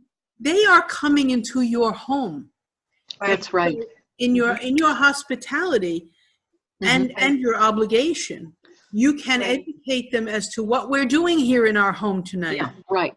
Exactly. We are And then it's up to them. Yeah, Then and- I think it's up to them. And if, I do. if you Yeah. explain to them what you do believe as a Christian Mhm. regarding Mhm. the bread and wine and the change, Mhm. Mhm. I think that they then what's your name? Lori? Hi, Lori. Nice. Lori and Karen. That would be really your kids. That would be my mother. Yeah. You know, she'd Yeah, call what's your name? all I the didn't kids call you Kiva or Bonnie. But like Lori's saying, once they know exactly what it is you're doing at that table, Right. hopefully they will have the respect to say, Yeah. I don't buy that. I don't believe that. I can't participate. Or I Right. respect what you're doing, but it's not my thing. I think Right, that right. mutual respect will be encouraged by the education. I I have don't, I have I two don't things know I I can could- offer maybe Yeah. to Ginger on that one. Have you done a lot of studies on the early Roman Church, like back in the Roman Empire era? I mean, I've read, but I can't say I've done. There, I haven't studied. one of the ways that we were instructed, because I have the same hesitation as you. Like, my son is 2. He will eat the host, but I did not want him to do it till after he was baptized. And the main reason is it's because it's a tradition. I mean, if you read the Book of Common Prayer, Mhm. it literally establishes that they will take communion after they have Right. been baptized. And I that's started what wondering. does say as well, right? I started wondering, why is that the case? So I started doing a little digging. And if you go to the early church, like even like before the written text, back when they just had frescoes, like in the tombs and things like that, they have images like, the earliest form of Eucharist not only had the bread and the wine, but it also had fish. And so there was like, it integrated the feeding of the 5,000 with the practice of the Eucharist. And over time it changed. But Christianity in its early forms, because of it was oppressed so violently at times, it was technically a mystery religion. There was an initiation process. Right. Oh, yeah, yeah. And so what would happen is you would have the young initiates come in and they would be talking to them and teaching them, and then they would leave. Right, Right. And that's when those we still do initiated that. in would celebrate the Eucharist. Mhm. And they would go on to talk about more of the mysteries of the Christ and the Christ meaning. Mhm. The initiates were allowed to sit in and take Eucharist and be initiated in the Christ meaning after they were baptized. That was their initiation right. into the Right. further Mhm. mysteries of the church. Right, Yeah, right. And that's later right. on, that tradition just kind of kept in. But since it's no longer really, like, we're no longer really violently oppressed, at least not in the U.S., Not yet. not yet, yeah. And since you grow up learning the Christ mysteries now, you don't have to wait to be Right. taught. You're taught. Mhm. And so literally the baptism, although very important, like, one of the two major sacraments, if you believe the Anglicans, it's very important of its own accord. It's been giving its own status, but so it doesn't really have the weight that it used to.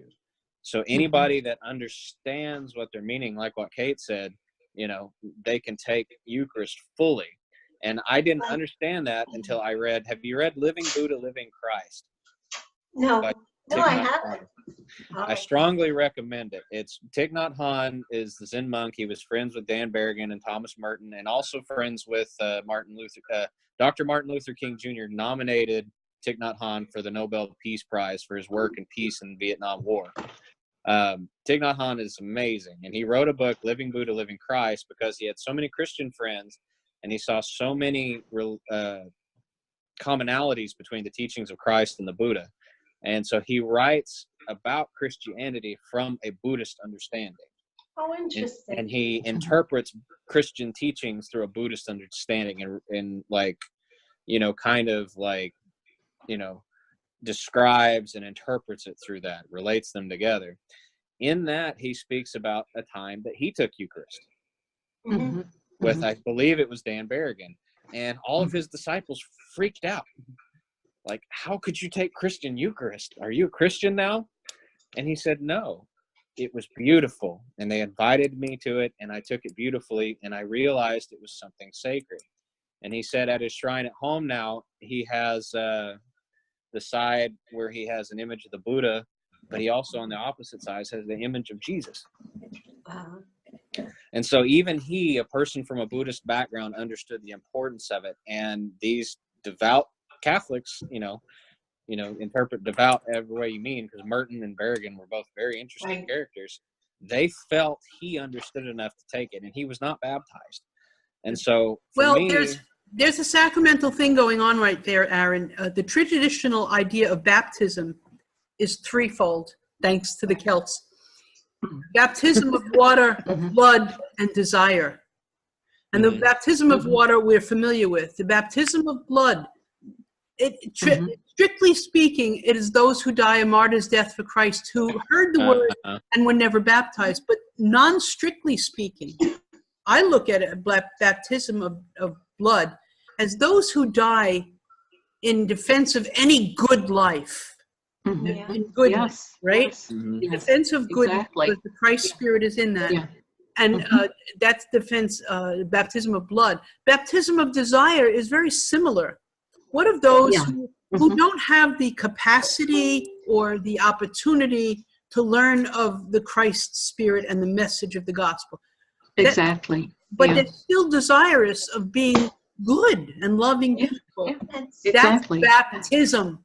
That is baptism. Yeah. It isn't. We don't know where the church isn't. That's right. And we Yeah. can Thank you. Yeah. That's helpful because, like, we did have, before I was pastor, we had a seeker. We've always had seekers at Prince of Peace until very recently. So, tiny community, and there were always people there looking, for the Lord. So we had someone from a Confucian background. Mhm.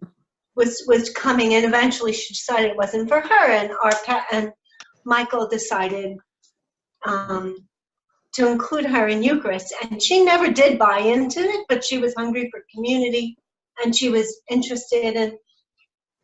But my problem is like a casual thing, like you're here, and like it actually happened once. I was like, the woman was like, yeah, what the heck? But I hear what you're, so I guess, to be honest, the thing that has helped me most in this conversation is, what does it hurt? Yeah. If that's okay with you, Yeah. Kate, because, I don't know what was in her heart. Maybe she was saying, maybe she was a little casual, but maybe in her heart it was something to, like, who am I to judge? How can you be touched by Jesus and not be Right. somehow changed? Yeah, You know, I think it's no a matter who twofold you question here. Your part as a pastor is very real, Right. and it's it holds an obligation on you to teach and evangelize. All right. Yes. So you can't just say, "Oh, what will it hurt?" or what the hell. Your role is to inform her about Jesus Christ and what it is we as a community in communion believe. Right. And so well, it's a serious question. though. not to There do was- it in There not was a to do really it in an good article that authoritative was way, going but around. to do lovingly, to Mhm. share the If I could comment about the incident that upset me, it was that, first of all, it wasn't at my table, so I had limited control. Yeah.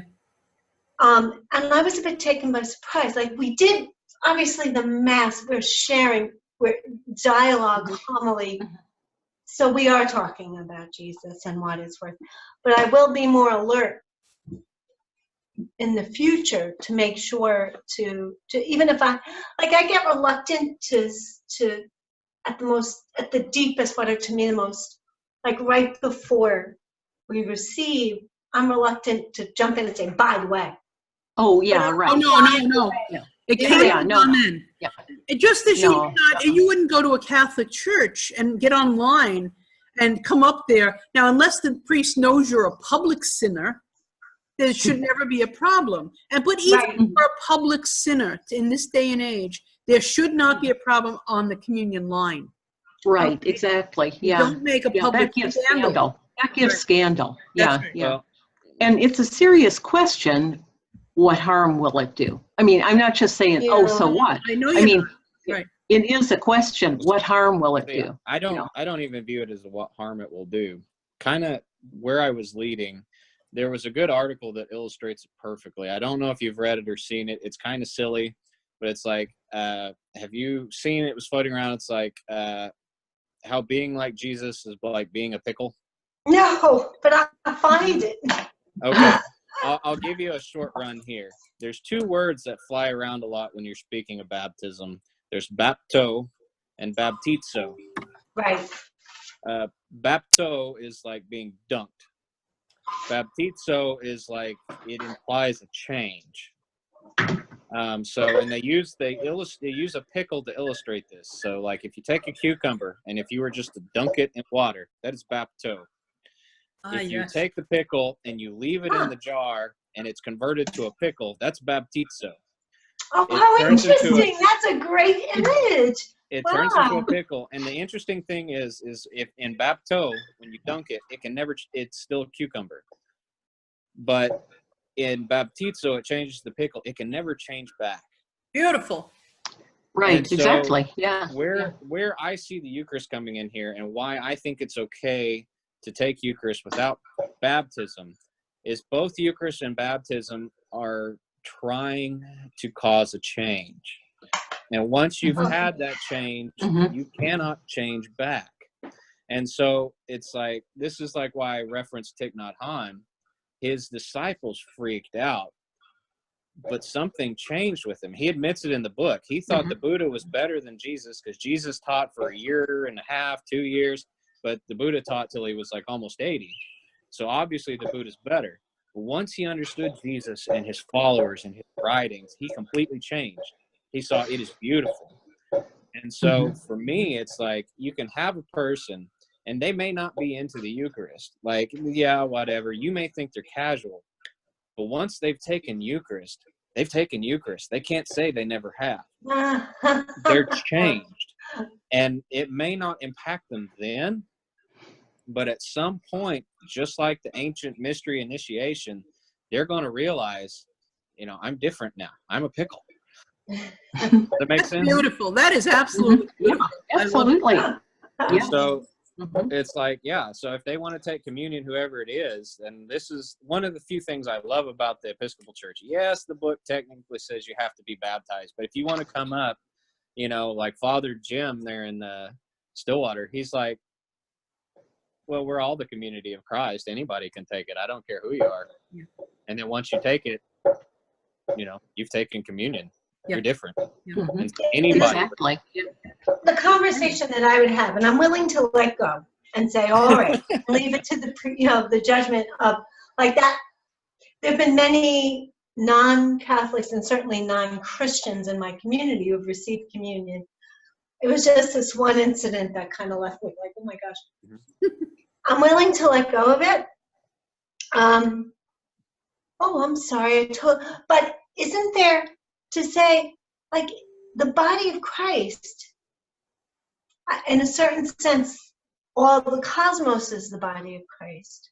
Yes. When we say that we, the church, are the body of Christ, does that mean something? Are we saved? Yeah.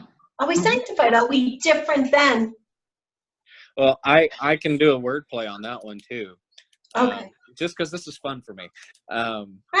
This gets me excited. There's another really good book. I read a lot. I'm a book nerd, just as bad as I am a video game nerd. I'll admit that up front. But there's a really good book. There's a really good book written by Brother David Stindl Rost. Are you familiar with Brother David? Yes. Yeah.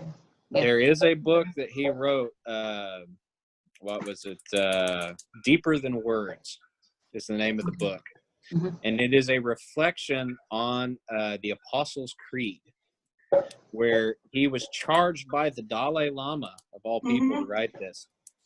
And he wrote this book where he takes every word and phrase and decodes it. The two most interesting phrases that he decodes in there is born of a virgin. And he's the one that introduced me to the concept that virgin has nothing to do with sexual, Right. What that, but young, innocence, total faith, total devotion, purity. And that was really interesting. The other one was on Catholic. And he said he has a gripe with people that go universal with it. Say universal, everything universal. He prefers to translate it as all embracing. Okay. And so he likes to say that when we speak of one holy Catholic church, he speaks of a church that is all embracing. And that includes all people, regardless of any other circumstances. Right. That's They a good are way of putting it. embraced and loved. And so when you think of the body of Christ, like, yeah, you've got the cosmic Christ, everything is in and of Christ. But if you're just thinking at a pastoral level, it's like when you're offering communion, you realize that these people are to be embraced. They too are Catholic.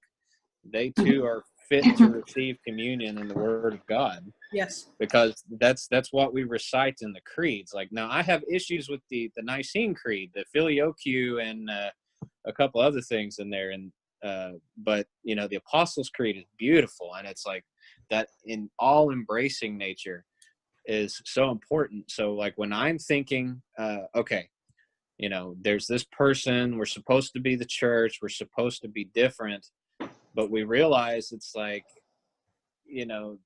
because of that difference, we realize they too are the same. It's like Thomas Merton realized, I wish these people could see they're all walking around shining like the sun, and they don't see it. Yeah. basically what it is we've realized that we're glowing like the sun and they're not. But other than that, we're no different. And so to be the church, we're called to embrace them and share Eucharist with them in the hopes that they too can see that light. Yes. Mhm. Okay. Thank you. Yeah, that's good. I'm going to just say I'm feeling a little wiped out. Oh, I've been on antibiotics for a couple of days. yeah. I'm just starting to poop out a bit, but I'm going to be quiet while we continue. The only other Okay. thing I wanted to mention, Kate, maybe this isn't the right spot, but I'd like to get together with you sometime soon to start that Kaylee planning process. Yep. I volunteered Sounds good. to All right, let me also mention this before I forget. Aaron, there's a book that I may have mentioned this in our private talks, but you may really enjoy this one. It's called The Eternal Now. And By it's Eckhart Tolle? no, it's by Reverend Father George Maloney. Oh, wow. George Maloney was a bi-ritual Jesuit priest in Fordham. And he wrote this book. He told me, well, let me tell you how I found the book. My spiritual director died finally, and it was like losing my father. My father died in September. My director died in January. And so I lost both of them within a few months, and I was devastated. And the night he died, rather unexpectedly, I went to Ardennes. I couldn't sleep, and I didn't put the light on. I don't know why. I guess I like the dark instead of the light. But I went in and I went over to the section of our library that I knew was spirituality. And I just begged God, give me something to get me through this loss. And I reached in and I grabbed the book, and I walked out in the dark, and I sat in the living room, put the light on, and it was The Eternal Now. Oh, wow. And George Maloney had been a friend of ours at Fordham. He ran the prayer group with my husband, Joe. And so we'd known each other for many years and kind of lost track after we got married. I sat down and I read that book in total blind faith, and I couldn't put it down. I finished it by dawn, and I'm a slow reader. And the next morning, as soon as it was civilized to call, I traced down George Maloney. I started at Fordham and found out he had moved to San Francisco, to California somewhere, to the Jesuit house. And I called him and I told him who I was, and we had old times and all. And I said, the reason I'm calling you is this book. I just read it. I told him the circumstances. And it was about, he said to me, I wrote that when my father died to help me in my grief. Wow. Unresolved issues, things I regretted or didn't, just what we go through and normally in grief. And he said, I had to work it through. And he sat down and he wrote this book. And I said to him, well, what I want to ask you is, I love what you wrote here also on the Communion of Saints. Do you have anything more that you've written since then? He's written many, many books. Yeah. And being Byzantine and Roman, both, he's very sensitive to the Orthodox spirituality, which really balances out everything. And so he said, not only have I written on the Communion of Saints, he said, but as the phone rang just now, I just put down my pen on the last sentence in the last chapter of my recent book, Communion of Saints. Oh, Wow. wonderful. Spirit. So what I'm saying is this book, I when we had our religious store in East Stroudsburg, we rented from a funeral home, and the funeral home was adjacent to our store. So we had a lot of people in grief just meandering in to get away from the reality. And I always kept a section on grief for them. And I would go on Amazon and I would buy The Eternal Now. You can get it for a penny or two, or, depending on what it's running today. I would have like 20 or 30 copies at all times just to give out to grieving people, because it's that powerful. At least it was in my experience. And I go back to it as I grieve various times. So you might want to look that up. It's Father George Maloney, S.J., and he's been dead now, I guess, about 10 years or more. I don't remember. But A wonderful book, and many of his books are worth reading if you're interested in the deeper mystical approach to the sacraments and different things. So, Yeah, I would definitely be interested. Like I've mysticism has been a saving grace for me, and so yeah, I'll definitely look him up. And like on that, I think I'll see if I can find that Encountering Silence interview with this is his name, Jim Marion, I think. Yeah, where they talk about the Eucharist and talk about Thich Nhat Hanh and Merton. And then there's also a book that I was thinking of during this process, especially when you were talking about Joe and his Previously Called to Life. It's a really thin little introductory book.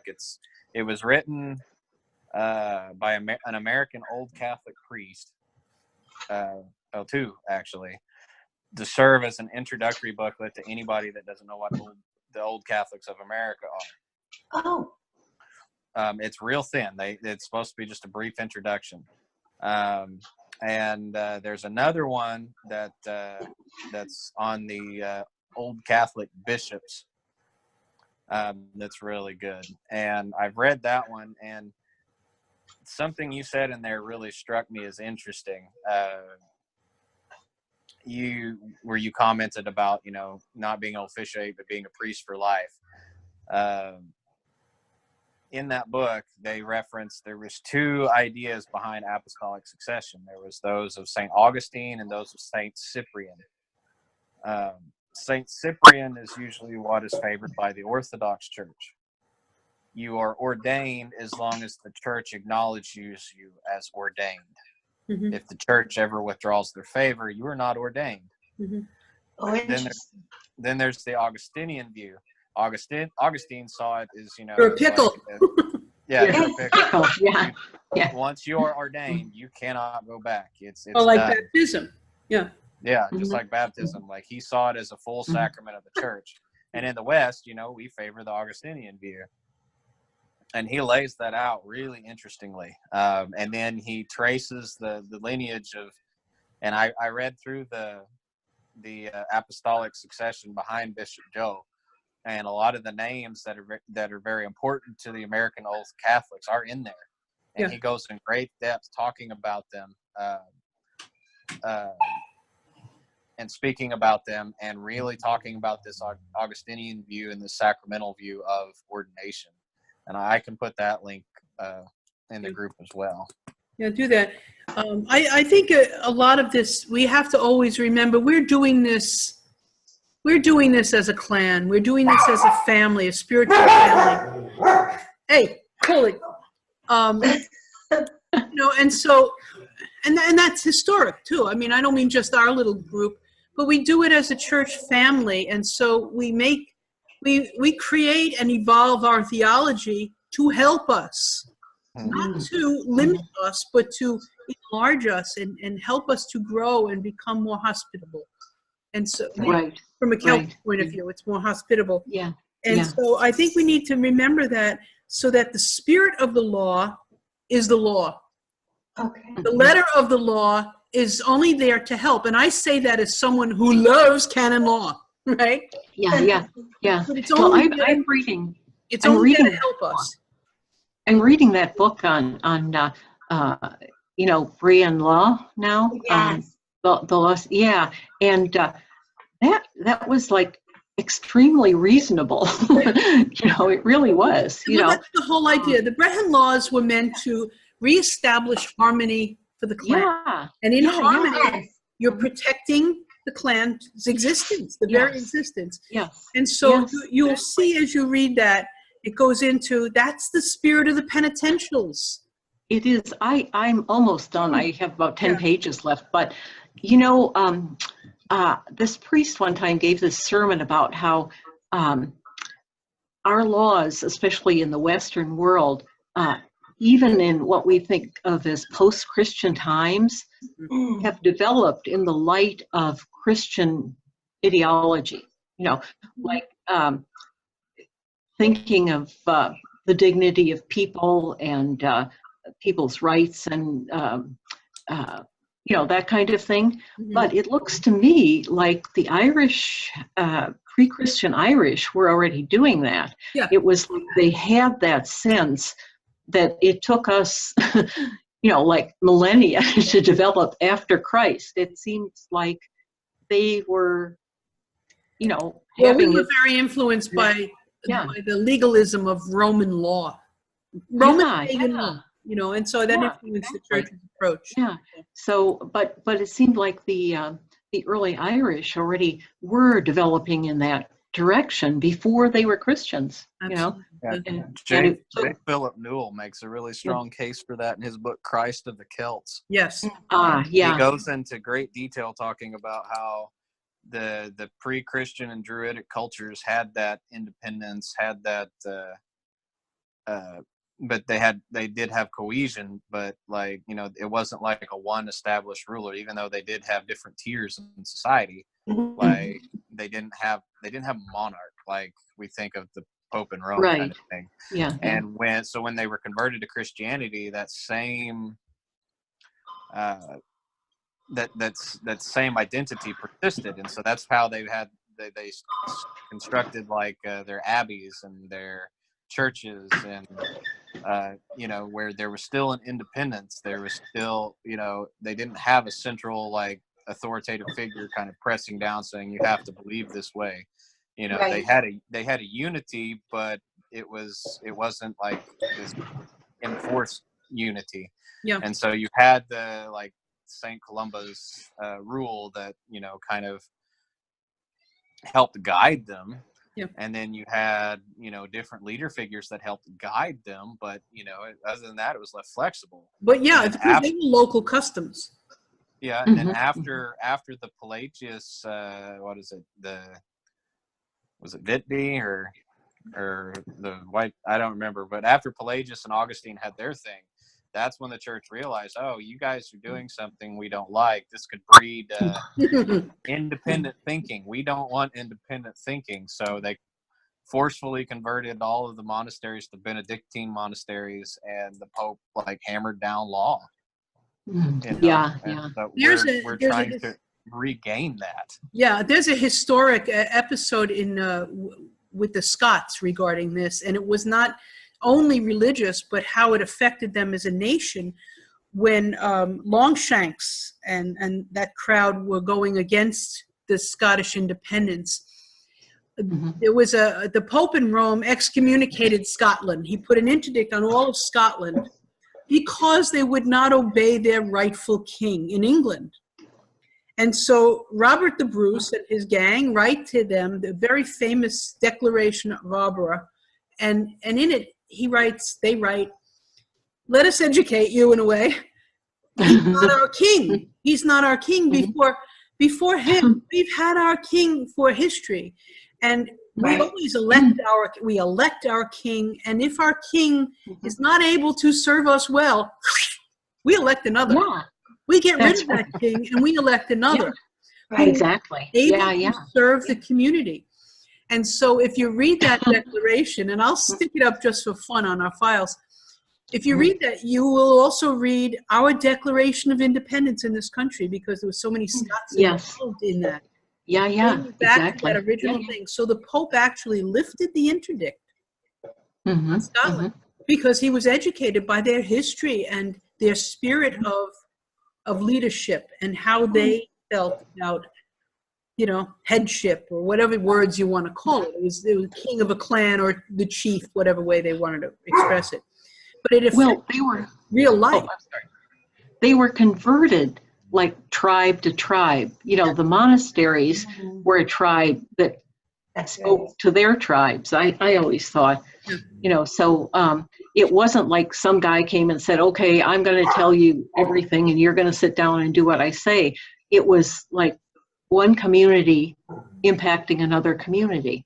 It was- yeah. John O'Loughlin writes about this in his theology books, also in Celtic theology, and he goes into the depth of how there was no universal Celtic church. There were the Celtic traditions that affected each locale, so that although Right. the faith was the Catholic faith. How it was Uh-huh. lived, expressed, understood, shared was very influenced by the local custom. Right. Local custom needs to prevail. All right. Mhm. So that's how we do it now. You have your Prince of Peace liturgy. That's local custom. All right. Right, It's a right. different liturgy than we maintained at our place. And that's important. You have that all over the church. The whole church has various liturgies, you know, and I think that's one expression of local custom, but only one expression of it. Well, that's the way it used to be before Trent. Right. I mean, that used to be all over the church. And You know, and what Trent said was that can be abused. Well, why? Well, it now? can, Well, I it's suppose, abused but, if you ignore you know. what the Pope says. Well, I'm sorry, we're abusers then. Yeah. I mean, I suppose it can be, but I doubt it was all that abused, you know. And I think, that gets you know. into a whole other area of power with Rome and what was yeah, being abused. right. Yeah. That was a whole different thing. But okay, let me ask you then, so we're not here all day. How did you think about today as a way to go about things? Oh, I like this. It's enjoyable. Great. Yeah, it was I great. love the opportunity to get a sense of community among us. I wish Dawn could have made it. And Aaron, it's a joy to see you, right? Yes, Yeah. indeed. Been doing the Facebook thing, but to meet you and hear your voice is pretty cool. Yeah, and like if we do it Mondays, like I said, that's my day off. Like I have hairdresser Mondays, so I get Mondays off. Okay, Okay. Monday works for the rest of it for you as well. Oh, yeah. Sure. I'm Yeah. very flexible, yeah. Okay, well then let's keep it at 1 on Monday if that's okay. And if anything comes up, Sure. we can be flexible. Do you want to put a time limit on it? Yes, just so that I know how to schedule my day. I mean, 1 hour, 2 hour, 3 hours, as long as I have a sense of. Well, I'm not a believer in a 1 hour session for anything, There you go. I don't Yeah. think I could get Therapy. it done. but Yeah. how about we say 2 hours, and if we need to go over, we can go by consensus. Okay, Sounds good sure, to me. sure. Okay. Oh, and please let everybody know that you can't communicate with me on Facebook until Wednesday. Okay, good to She's know. excommunicated. Yeah, I'm excommunicated. From Facebook, what did you Yeah. do? I call, those kids that were making fun of the elders. I Right. called them white trash. Well, okay, that wasn't nice, but it was true. And you got kicked off for that. That's too. Yeah, well, I think somebody probably complained. Yeah, That was you got probably, yeah. somebody reported you. Yeah, they got mad. The little snowflakes got upset. You're in good company, Lori. Ed Selner was excommunicated for a month. Oh wow! Oh Because wow! I think he Oh, boy. advocated revolution. Oh well, I try not to say anything that could be construed as violent or anything. Well, you because gotta I watch really your ass, do not too. believe in violence. but I don't know. I was thinking that it was quite Bucknerian. This was the Snopes family in action here. Yeah. Those kids. Yeah. White trash. What you gonna do? Okay, let me say one more thing, and then let's end Yeah. with a prayer this common prayer together.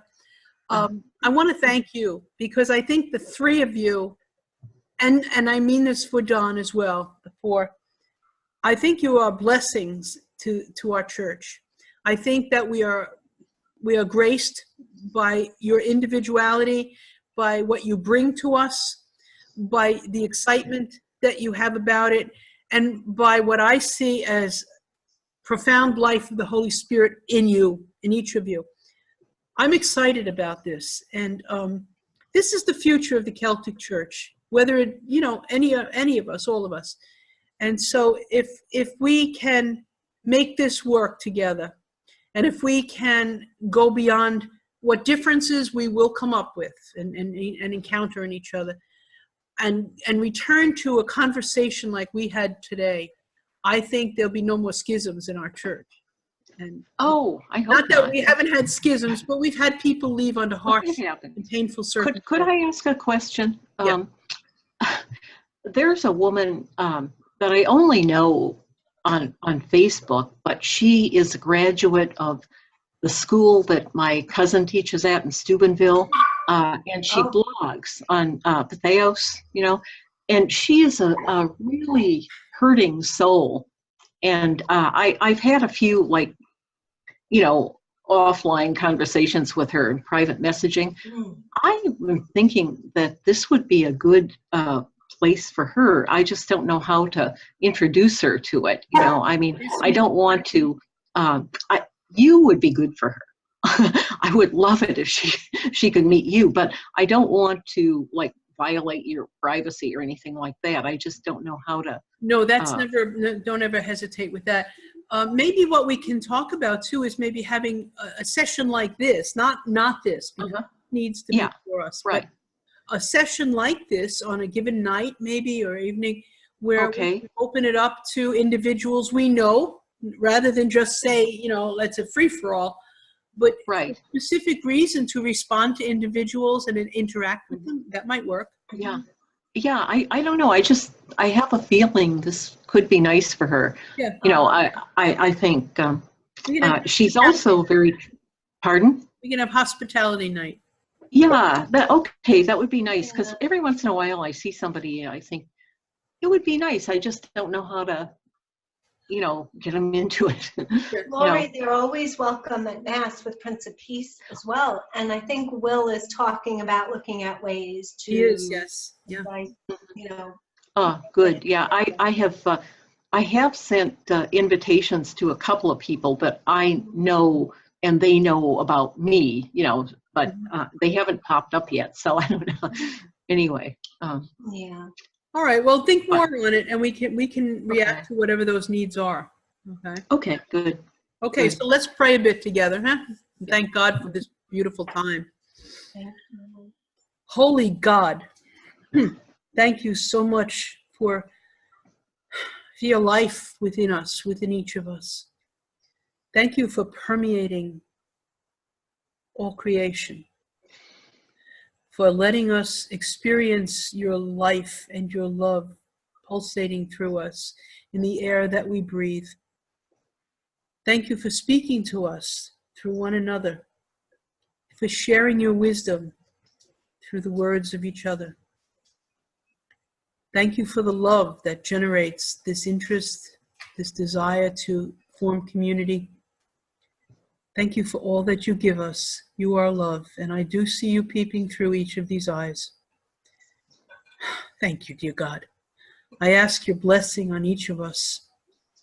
I ask your blessing that we will be open to learning more, to whatever guidance you give us. Teach us your way, that we will walk on the path of the Lord, and let our hearts burn within us as they did on the road to Emmaus. And I ask it in the name of Jesus. Please feel free to share your prayer.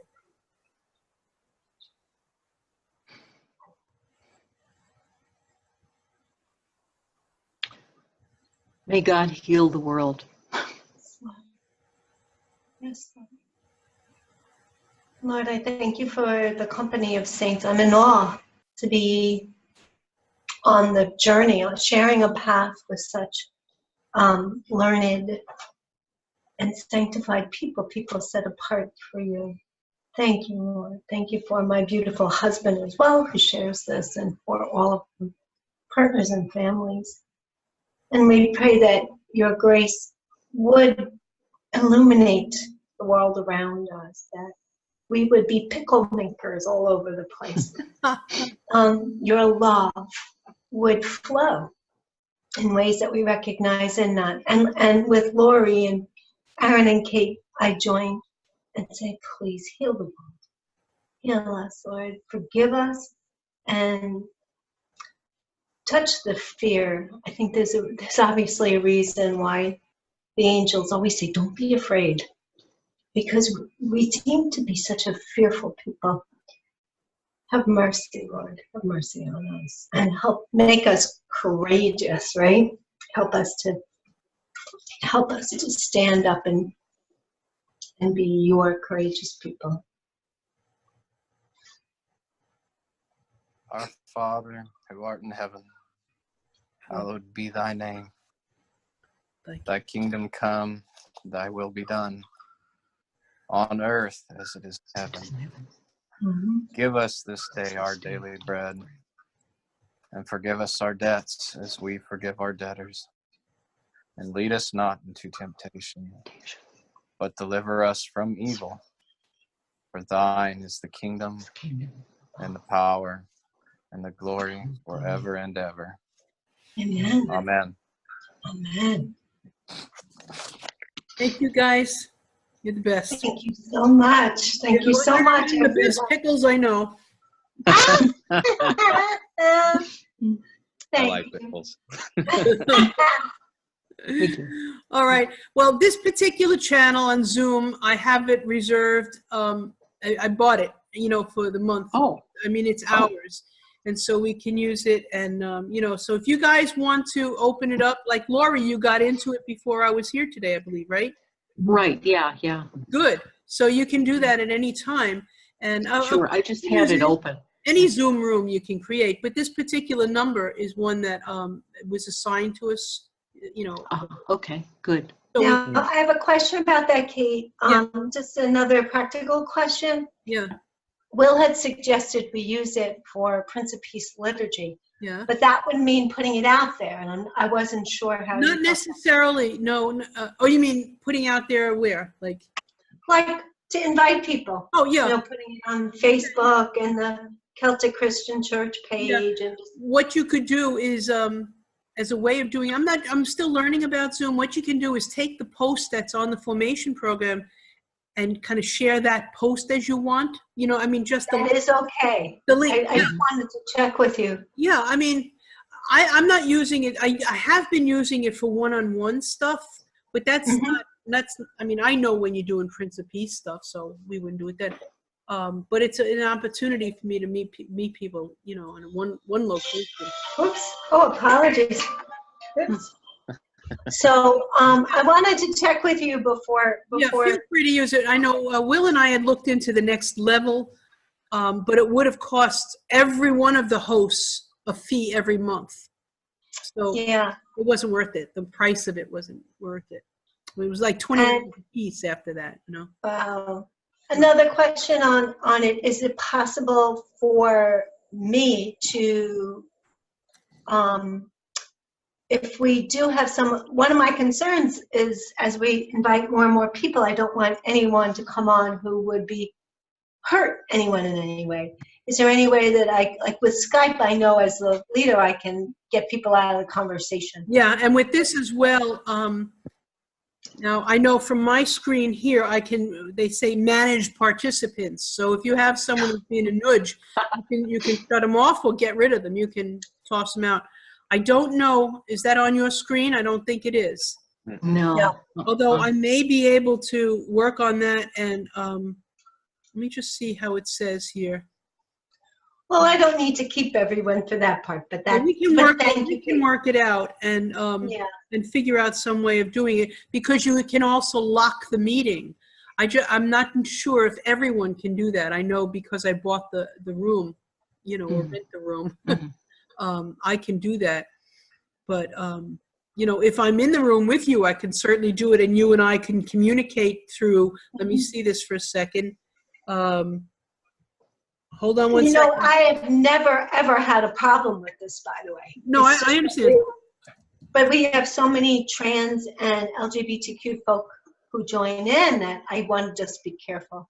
Yeah. Mm-hmm. There'd be a lot of white trash out there, Lori. Yeah. Well, sadly, it happens. Ginger, I Yes. just sent you a message privately. Did you get that? Through Zoom? Yes, and I'm writing you back. Thank you. Okay. Now I can also do that. It gives me the thing to write a private message to everybody here or individually. Okay, does that go to everyone? Yeah. Yes. Okay, so I'm learning. I haven't used that. I haven't needed that, but so there are ways of doing that. What I don't want to do, Ginger, is when you. Oh, it says chat. Let's see. I wonder if we can all do that. Let me see. Oh, yeah. I think we can all do it. Yeah. Okay. All right. Can you write to an individual with that option? Yes. Let me see. Yes. I'm writing to Yes. Lori. Yeah. Okay, that's good. All right, excellent.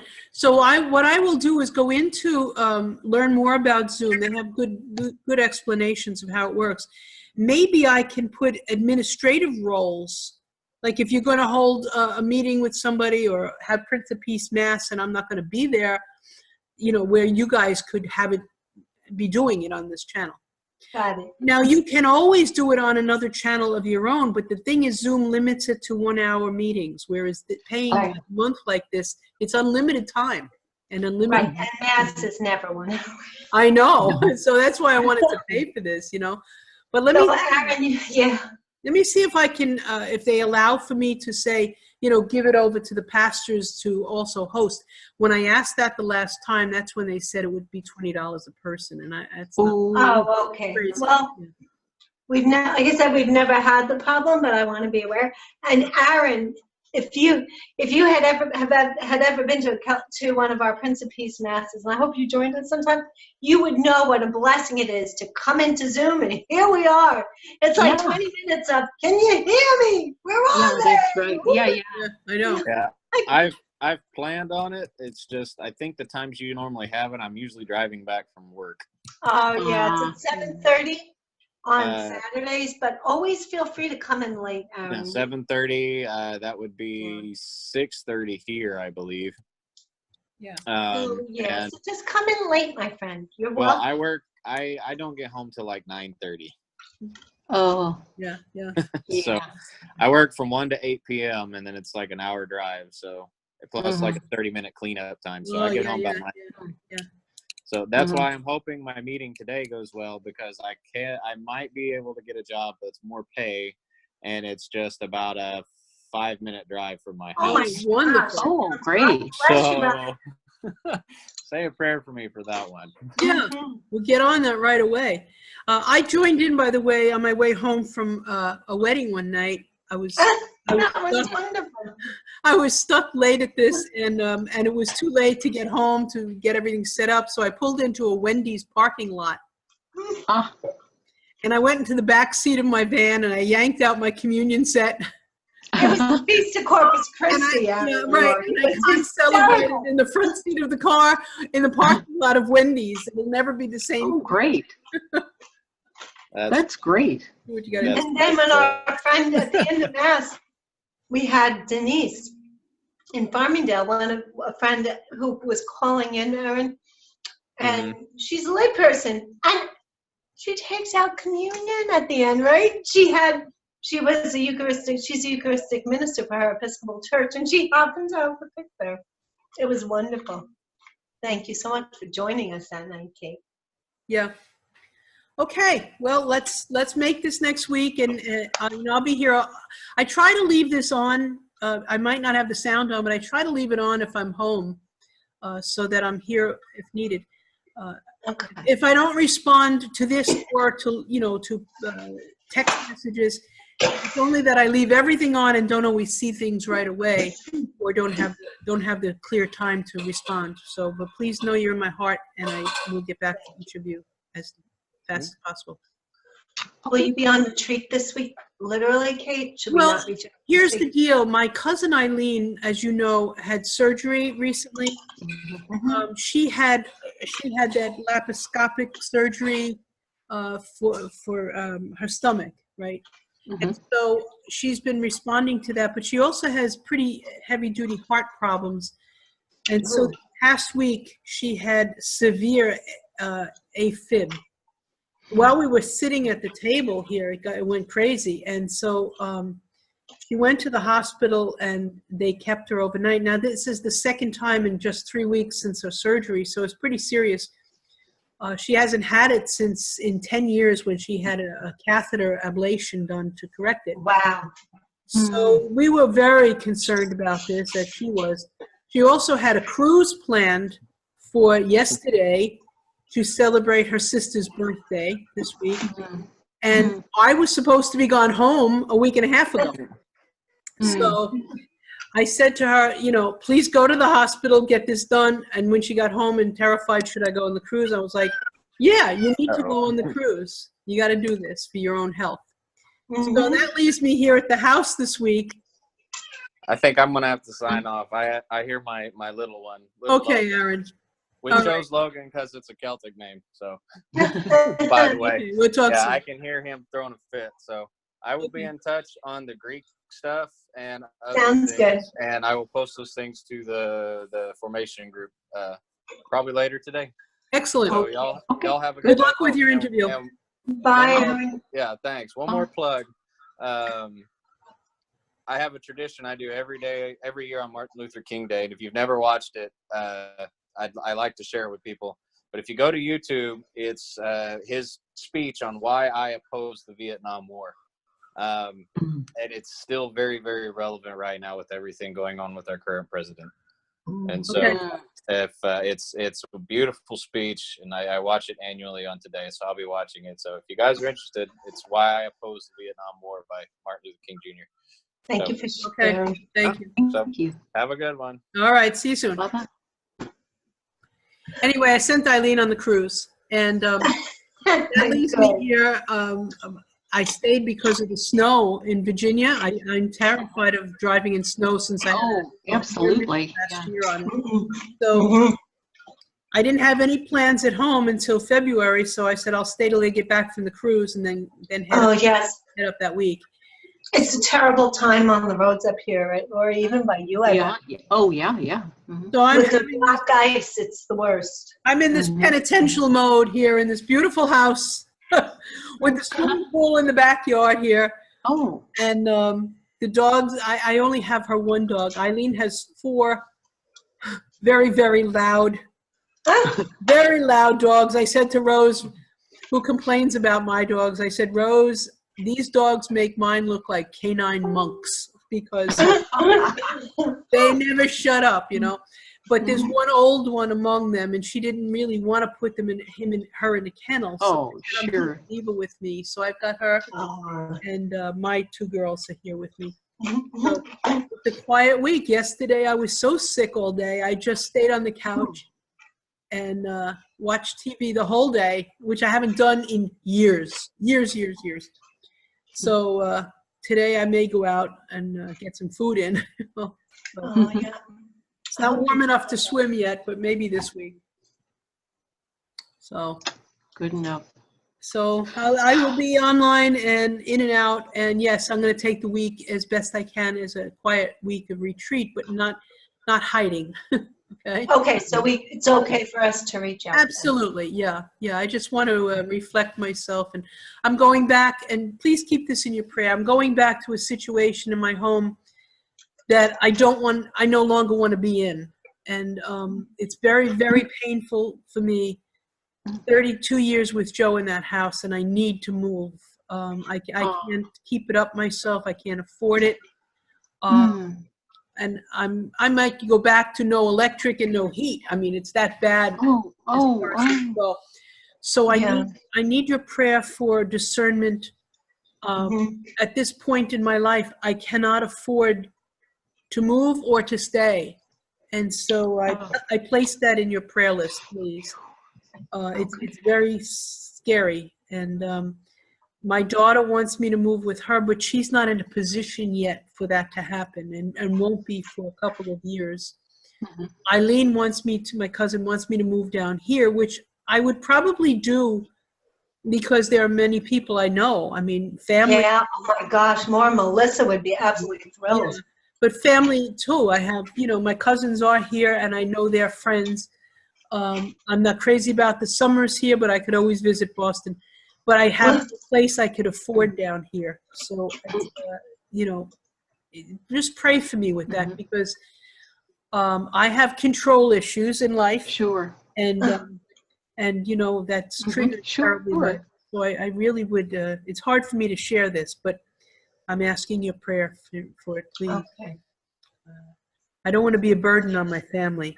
And that's a dark place to be in my head. So please pray for me. Okay? Got it, Kate. Thank you. Absolutely. Sure. All right. So, guys, I will see you around the net, around the web. And definitely on Monday. Okay. All right. We'll be in touch Oh, soon. and next Monday. Next Oh, Monday. is next Saturday Okay. is Mass in Case you're free, I think. Next Saturday Is February 2nd, right? right? Yeah. So that's the next Prince of Peace Mass. Okay, and I think I have a wedding that day. Hold on. Oh, Well, Oh, that's I the hope reason. not. That's the only reason I'd be rushing home. I have a same-sex wedding in Scranton if it goes through. They were a little iffy on their date, but I will know within a week. So, and if that's not a written in stone wedding, I may stay a little longer, depending until I wear out my welcome here.